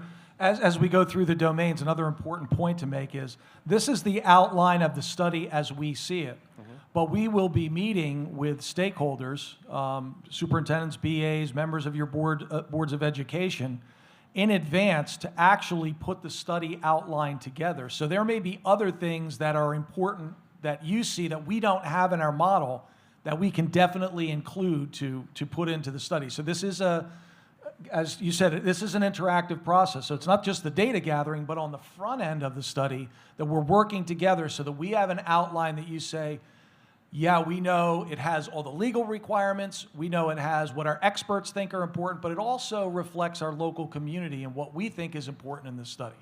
So thanks. Yep. The demographics page, demographics section, we will look and take a deep look at your community profiles. Excuse me. Housing starts, obviously, look at any types of growth that are going to occur or planning to occur in the community. We'll look at years of enrollment history and trends over time in an attempt to predict enrollment for the future for the new regional district if it if it emerges. The enrollment projections again, and then finally that racial impact and other disaggregated enrollment impacts. Are we going to create problems in those areas or exacerbate problems in those areas? So that's the second part. So the first part of the study is really that governance and law. The second part of the study is demographics. As Ken said, a lot of these have to be in the study, but we're not limited to these things, right? So if you have special issues in your communities, we will certainly attack those as well, and we will review the data that's necessary to come up with some recommendations. Education and program, we take a look at the district profiles, the district configurations as they currently exist, what it would look like in a new configuration, existing send-receive relationships. Most of the districts, as I think Mark mentioned earlier, that we are working with now already have some sort of a relationship. There are occasions where a new district wants to get into the mix, and that's also possible. We look at curriculum and instruction issues, including certainly potential improvements. We see this from our angle as probably one of the greatest benefits of the study. We certainly understand from the taxpayer angle, particularly taxpayers who may not have students or children in school. They may see it through a different lens, and we're certainly aware of that, but we see this as an opportunity to really enhance the curriculum and instruction in the programming for our students in New Jersey. We look at assessment results. We look at all types of assessment results, not just standardized tests, but also school climate data, graduation data, chronic absenteeism, discipline rates. We look at all of those types of things. Any type of special programs for smaller groups, subgroups of students, special education programs, any INRS, any intervention programs, and any other alternative programs that you offer in your systems. As we have gone around this first round and done some of this work, we are really learning a lot. As a superintendent, I'm learning a lot that I wish I had known in my previous life, because there are some great things going on that in education we don't always share with each other. So maybe at some point we'll be able to share some of those ideas as well. We take a look at extracurricular programs. We know there are districts now that are so financially strapped that this is usually one of those areas that's first to go, or first to at least be reduced. And then obviously a big part of any study is going to be staffing and the impact it will have on staff. Will there be projected savings? Will there be additional needs along the way? How can administrative structures be streamlined? Those types of questions. And then finally, other resources and the plenitude of other resources that are available in school districts. This is where we really get into the part where I think Mike Gorman mentioned earlier of what is the vision going to be. It is really important, and I want to build on what Mike and a few other people have said. It's really important to understand that when we come in and do this work, we are here to help you, but we are not here to tell you what to do. Right? This has to be you thinking this is good for our school district. When we come in, it should be, we want to do this, right? And now show us how it's going to work or some of the benefits and put it on paper. Those are all legal requirements, but it's not us coming in convincing you what your community should do, right? You should have a vision of the things that could happen in your community. It will be our role to try to produce those things and give you examples or avenues for you to realize that vision. Finally, the last piece of the study is the finance and operations. You can see how many elements are listed there. So included is an examination of state and local tax levies, any of the operating expenses, all of your operating expenses, debt and borrowing margins, certainly a big piece of any study. The collective bargaining agreements, health benefits, how are they different between the currently existing districts? Shared services. In my prior role, I was a shared superintendent across a couple school districts, as Tara was. Everything that we do as a shared superintendent, you do twice, or 3 times, or 4 times, right? You would think we could do one professional learning plan, professional development plan, because we're going to share it across all the districts. Department of Ed's not going to go for that, right? You do 4 plans. So those shared services, while they sound like really good ideas, at the end of the day, I thought Tara made a point that although I've lived it, I never really thought of it in as clear a way. It really does take, it costs human capital, right? People leave, they move on because they can get a job elsewhere where they don't have to work in 3 or 4 different districts. And answer to 3 or 4 different boards of education, all who want to go may want to go in a slightly different direction. So shared services, again, we'll take a look at what's existing. We will, as Ken said, we will throughout the study pepper in some opportunities for additional shared services if we find them, because there is a chance that you won't want to move forward with this, right? But you can still move forward with some of these shared services.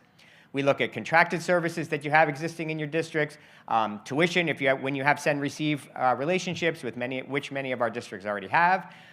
What about the reserves, the money that's in reserve for maintenance capital and tuition reserves? And then finally, another big piece of this is facilities.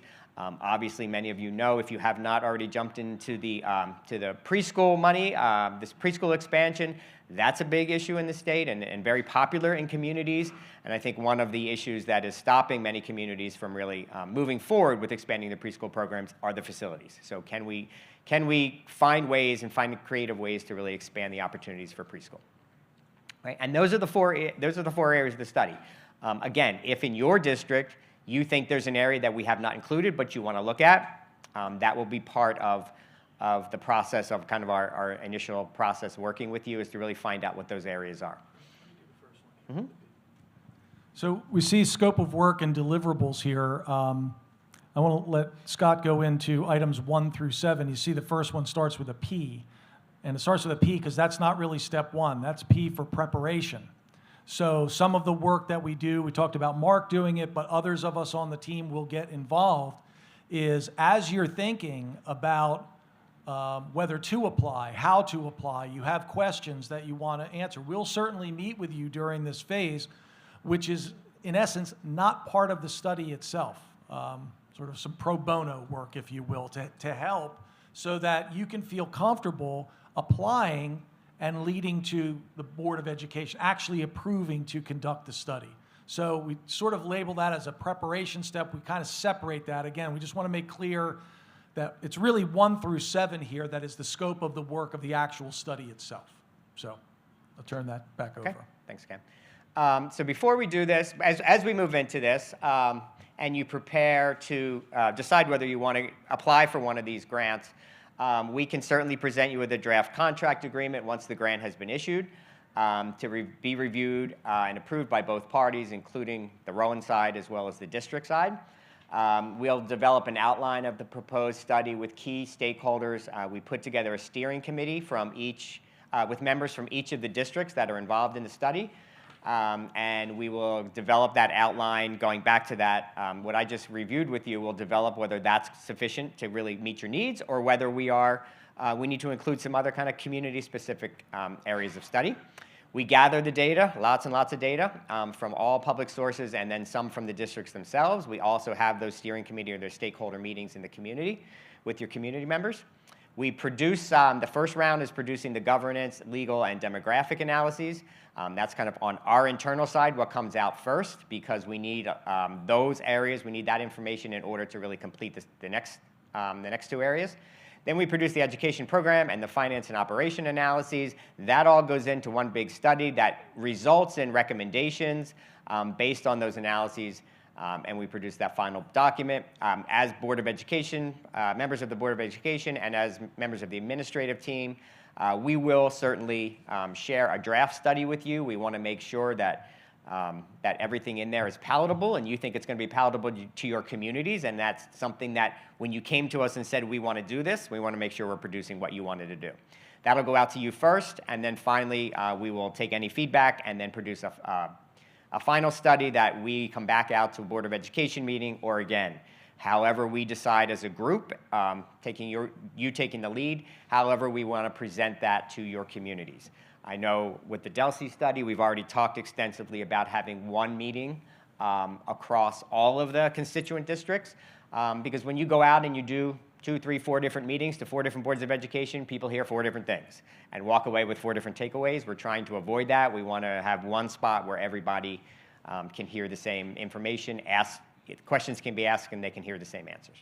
So we present those findings publicly, and that's kind of the end of the process at that, and then it's up to the boards of education to approve going out for a referendum if you so choose. We don't just stop and leave it alone there. We can help you moving forward with that process. You've heard about some of the implementation grants that are out there. We certainly can get involved in that as well. But that is, at that point, at this last point, is when you have all the information you need, and the boards of education, with their recommendations of their leadership, need to go out and decide whether you want to go for a referendum or not to really pursue. Here are some of the frequently asked questions. How long does the study take? Typically about 8 to 10 months. One of the things that we can and will hold the study up is if we don't get access to the data we need. We do try to move ahead regardless with everything we can get our hands on, but there will be a time when we have to count on the data that we're going to ask you to provide. The next part is how are board members involved? Again, board members in those districts are part of that steering committee that I talked about. It obviously will not be the entire Board of Education, but board members will serve on that steering committee. That will include the superintendents of each district, the business administrators, and representative from those boards. And we have examples of, so how many representatives from the board? It's really up to the districts. Could be 1 rep, could be 3. It's certainly not a majority of the board, as we said, because you can't have a quorum. And you don't want the group so unwieldy that you can't have some guidance, which we want to get out of that. How does the study consider unique aspects of the participating district? That goes back to that steering committee. I've talked about that already.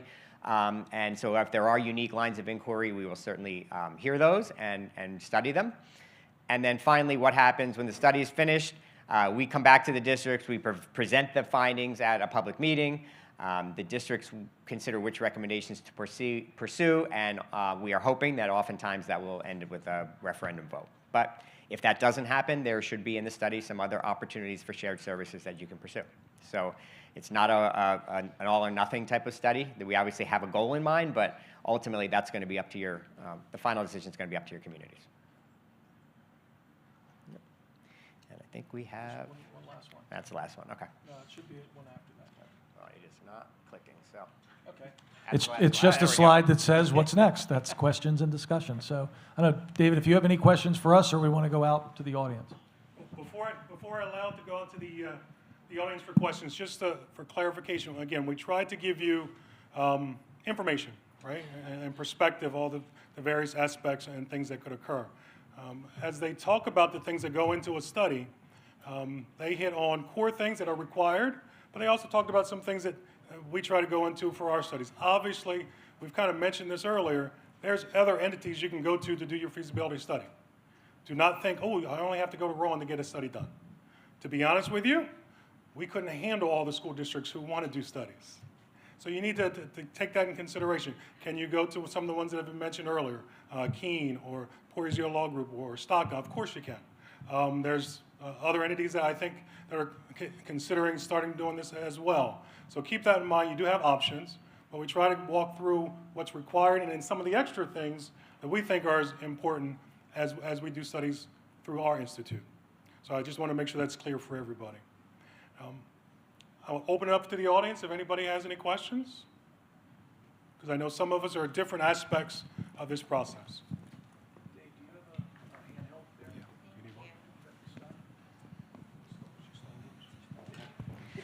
So I haven't read the law, but I will.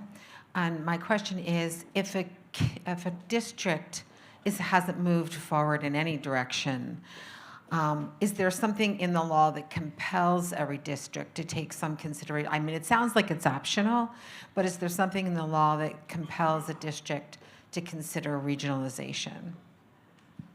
The way the law is written is that after a study is done and handed in, that there is a good faith effort to consider the recommendations. So there's nothing that compels a district to take action. But again, obviously the state, as was talked before, that the state includes levers to at least have people consider that. And certainly we hope that the value of the study will be to show areas that can be moved forward. And if it's not a full regionalization, could be a partial regionalization, could be additional shared services. There's a lot of different ways that districts can go. So there's no requirement. The other question is, based on some of the information, some of the studies you've already done and what you've learned, what is the impact on taxpayers when they regionalize? I mean, they're typically paying for one school district. How does it increase their taxes? Does it decrease? Does it level? Like, what typically have you seen? And I think part of that, I think Mark mentioned it earlier, part of that is the process of going through the study. Because if it's decided that they want to do it, they get to have some decisions in the process of how that's going to work. They get to determine how the tax rate is going to work over the next couple of years. So they get to decide whether they want to make it a 50-50 split or a 60-40 and that type of thing. So I'm they just- have some But what control have over you that. seen actually? Have you seen an increase in taxpayers? No. No. Has it been level, flat, decrease? Usually it's either flat or decrease. Okay, thank you. Anybody else? She's got one in the back, Jessica, I think. And as we wait for the microphone to get back, because Jessica's really getting her steps in today, and I think Scott mentioned it, when you get the recommendations at the end, it's a plural, S, right? It's not just, oh, go regionalization. It could be that, you know what, maybe you should look at reconfiguring some schools. Maybe you should look at some shared service opportunities. Lots of different things to consider, and that's part of that initial conversation that they will have in that process is figure out what are the keys in this district, what are your needs, and what are some deficiencies you may have. Question. So I apologize, this is off topic, but I have been raising this question for 10 years. As a school board member, I see the value in this, but I also see that this is going to take some time. Is there a possibility for some interim movement from the bottom up, a more market-driven solution for the interim, take the cap off of school choice so that, because we have a waiting list and we would love to bring more kids in, but we can't. So it doesn't accomplish the goals here, but it does help to get people thinking about crossing the borders. So thank you. I don't know if we want to start talking about crossing the borders. That seems to be a loaded term right now, but thank you for. I did want to mention something else, though, because we talked about timing. So this can be a long process. So the DCA folks talked about a rolling process for applying. We also work on a process ourselves to try to make sure, and as David pointed out, that we don't have the capacity to do every study that would possibly come up. So, we have to plan ours out over time. And you should also know that regionalization votes are a rolling process. There's 5 dates that can happen during a year. So it's not like you're stuck in a place if you don't have, the application in by a certain time, or the study takes a little longer because the data is not readily available. There's rolling dates for these considerations of votes as well. As anybody else considers a question, I'll just throw one to both Scott and Ken. As you think about some districts who are out there maybe thinking about this process, and you kind of talked about before, it's important to know your why or have an idea of what the why could be.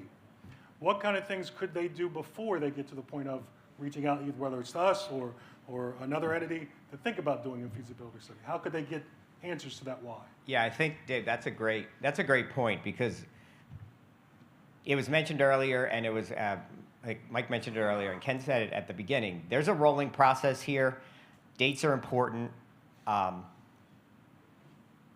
of points in your district's future, right? You have a superintendent who's retiring. You know they're going to retire in a couple of years. You have a business administrator who might be retiring. Those are important things to think about. Don't wait until the last minute and say, we want to pull the lever on a study and get this going, right? Like, think about what might be coming, because there are certainly situations or circumstances that make this whole thing a little bit easier than if you've got a lot, 6 superintendents sitting in chairs right now, right? So if you can begin to share somebody as things happen naturally in the progression of somebody's career, if you can begin to expand your sharing, right? Think about that with the hope that eventually we're going to regionalize. If you're thinking about building that vision, have an opportunity where form your own steering committee before anybody gets involved, and think about what are the benefits to our schools and ultimately our students if we do this regionalization thing, right? Is it going to be good for academics? Is it going to be good for co-curriculars or athletics or whatever, right? What are the driving forces in your districts? And you have them, and they're all different from place to place. What are those driving forces, and how is this going to benefit those things? And come up with that. So Ken said, in answer to the question of, is anything going to be forced? No. But when the study is done and you apply for the grant, the assumption is there is already interest in place. Not, hey, it's free money, let's just throw it out there and see it. Probably not the best best reason to go into this. It should be, we really want to do this. We're really interested in doing this. Now, let us come in and tell you if this doesn't work, right? All those things you want to do aren't going to happen. We'll tell you that, right? We hope that we can tell you all those things you want to do can happen, right? But you have to know what those things you want to do first. Like, you got to get that in your mind first. So I think that's kind of what Dave is alluding to, is like, what is your internal process before you reach out to anybody else? Yeah, and I think many of us are probably familiar with whether it's board task forces or ad hoc committees that work amongst districts that are already related, either in a regional relationship or a send-receive relationship, that already have those existing things that that they may want to get together and start to talk about. How do we and as in the district I was in, we had one of our send-receives who referred to regionalization as the R word. Like, we don't even want to talk about this. They were willing to talk about, well, how do we think about sharing services and collaborate better? So it could be just getting started, maybe an informal gathering of, committees, ad hoc committees from each of the boards to get together and say, well, how can we collaborate better? And what services could we share? And if we were going to think about regionalization, what would that look like? And, get into it sort of organically, as opposed to maybe coming right out with well, we're going to form a committee to see if we want to regionalize. That may be too much for some clusters of districts. And so, but that can happen at any time while you're thinking about it. And again, we've had opportunities where, Mark and others have been talking at districts for 2 or 3 years before they even decide to apply for a study. Great. Question? She's right behind you. Thank you. So you spoke to the tax savings that were decreased in certain districts. Were they operating districts? And can you speak to perhaps what that actually looked like when districts were regionalized? You want to do specific numbers for anybody? And if I could just add a caveat, in the current funding formula. Yeah. So, and Brian can speak to it too. So when we went through this process of regionalization, and Dr. Falkowski kind of alluded to this a little bit when we were talking about our finances, in our study, it's happening right now. We looked at we are a regional, right? So we have our regional we have an existing regional that's 7 through 12. So Atlantic Highlands and Highlands already shares the responsibility, and then you add in the 2 elementary school responsibilities. They looked financially, and they have every piece of data. Their spreadsheets were the most exhaustive and amazing things I've ever seen in my life. But we looked at every single scenario, right? So we looked at, as we said, if just the 3 merge, and then we had the other piece where we were investigating Seabright. They looked at the status quo over a projected time period of, if nothing changes at all, where will you be in terms of your taxes, right? Under the current formulas, anything that they could project. Of my 3 districts, 2 are S2 districts, 1 is not. So we looked at the impact of 2 that were underfunded, or 1 that was underfunded, 2 that now were under S2, all of those implications. So they took the status quo, then they projected out what the projected savings or increase would be at every single formula, right? 100% equalized valuation over 0% enrollment, all the way to the other side of that, which is 100% enrollment and 0% equalized valuation. So we could see, and as a board, look at what our tax impact was going to be on our school districts, on top of looking at any potentials for savings that they could see. And then now that we're in this, because we're more efficient, there are other pieces where we are seeing that we will have additional cost savings that we didn't even realize when we were first doing the study. So we ultimately, and we saw that for the merging of the 3 with Seabright and without Seabright. So then the board, after we got our study, when we were in the process of now petitioning the Department of Education, you have to, within your petition, say what your tax apportionment is going to be.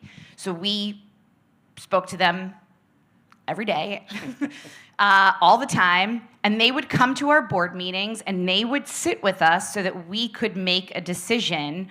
And in our situation, our current regional is funded at 100% equalized valuation, 0% enrollment, with the 3 school districts, because Atlantic Highlands has the highest, will have the highest enrollment and the highest equalized valuation. They straight up said it, you could read it in our study, there is no scenario where Atlantic Highlands wins, has like this big win. On the other hand, Highlands, there was no scenario where Highlands didn't see a significant tax savings. So now we're balancing. So one district did see a tax savings and the other did not. So That's my question. Is there a scenario in which a regionalized process created a tax savings for all of the districts that regionalized? So even with us, though, we are going to, over time, see a tax savings. Both municipalities see a tax savings. The other piece that is part of this law and was recommended by our study was you can have a municipal tax share. So even though it's a disproportionate amount of savings for one over the other, and when I say tax savings, the spirit of education and public education is that you're paying your fair share for the children to go to school, right? So this should not be solely about tax savings. It should be about that these are the services that the children require. These are the amount of children that you're funding in your schools. So they built in mechanisms where they said, if this is the net savings of regionalization for everybody involved, the municipality should get together to look at some kind of sharing agreement where you are proportionately now sharing those benefits. But we have a very slight, which then goes away, increase in Atlantic Highlands, but Highlands did have a more significant tax savings, but there were savings for both. And that is with the financial incentives that are in this current legislation. Correct. So if you remove those financial incentives, what would the scenario be? Because as an S2 district, we look at a funding formula that was put in place in a time period where we didn't see the reduction, we didn't see our full harmless aid offset that loss, but we no longer have that benefit. So in the scenario that tax incentive, that incentive goes away in the future, would you still realize the savings? So we realize it because we are now being recalculated at a higher state aid rate. So we're not getting our individual state aids, and they had 52 charts to show that as well. Our individual state aid now gets recalculated, not at what it would be individually, but now we're getting recalculated at Atlantic Highlands state aid rate. So that's within the law, and then that is regardless of S2 or financial incentives. They showed us once those incentives go away, what that's going to look like. Now, they have taught me, and they will tell you themselves, these are all projections. They're all the best estimates because you're looking at, remember, taxes are not like simple. You're looking at your ratables, you're looking at what that equalized valuation does. So there's not a perfect formula in that, but they got it as close to predicting with the financial incentives and then with them going away. And with them going away at that recalculated state aid rate, then yes, we continue to have the financial benefits, as long as we can predict them. But again, you never know with changing, you can't predict the future, what happens politically also in the state of New Jersey, and somebody else coming in and now having a brand new idea of what school funding looks like. So we can only do, that's the thing with your study. That's a timing issue as well. You're only studying what you can. The first feasibility that was studied that was like modern, was right after Hurricane Sandy. So we were decimated by Hurricane Sandy in Highlands. We were underwater for months. Their equalized valuation, what did it go up? 12% in what, a year? And because all of the new construction came on the market. So you have to think about the timing and what incentives you can have at that time, but then they're really locked in for you. One of the other things is that we threw into the law, there's a clause in the law that your state aid as a regionalized district, you get the higher of the state aid of what you would qualify for as a regionalized district, or what you would get if you had remained like individual districts. So we guarantee you don't lose through a regionalization. One of the other interesting pieces in Salem, and this is an example in the law. We were concerned about how we could deal with a debt service because sometimes one of the more complicated issues is, okay, so-and-so just built a school that we're all going to use as a regional district for the next 30 years. This other town is like an old school that might be able to keep going, and we're not sure. How do you calculate? How do you do a fair formula that incorporates tax share, debt service, and so on? The way we wrote the law, any formula that the locals agree to can be the formula for a 10-year period, regardless of whether it's on the 100 to 0%, 0% to 100 enrollment, and property value.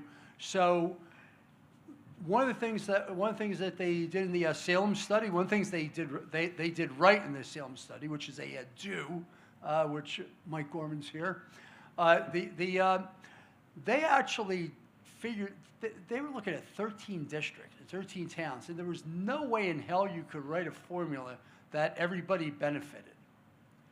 But they had two options. One was a $5 million saving, one was a $6.5 million saving. And what they did is they took the enrollments, I believe, of the 13 districts, and they divided the $6.5 million on a proportional basis so that everybody would win. Now, that's actually legal under the law. At the time that they made the recommendation, the law passed literally right before the recommendation, and then they flipped that into the recommendation. So, I mean, you can do creative things. And again, this is beyond me, but the Bryans and Don are pretty smart, and the finance people for Porzio came up with that. So, I mean, there are good finance people out there. The law is locally driven, locally permissive, and you can come up with different options now, which you could not do before February of 2022. Thank you. We're going to, unfortunately, or depending on how you look at your schedule today, fortunately, end the conference at this point in time. Obviously, if you have any individual questions, we'll be around. Please feel free to grab us, exchange cards and all that type of stuff. As was mentioned earlier, I think the purpose of the Institute, help with policy, revisions, and that type of thing, but also support. So as was mentioned, I know Mark's talked to tens and 20s of different school districts. Not every school district will come to us and ask them to use the study, which is fine. We're not offended that way. You're not required to come back to us if you decide you're going to use the study just because you get some information. We're here to support you. So thank you for being here today. We appreciate everybody taking the time. Thank you to our panelists. And everybody, please be safe and enjoy the rest of the day. Very good rep, Dave. Thank you. Garage, because of parking, there is a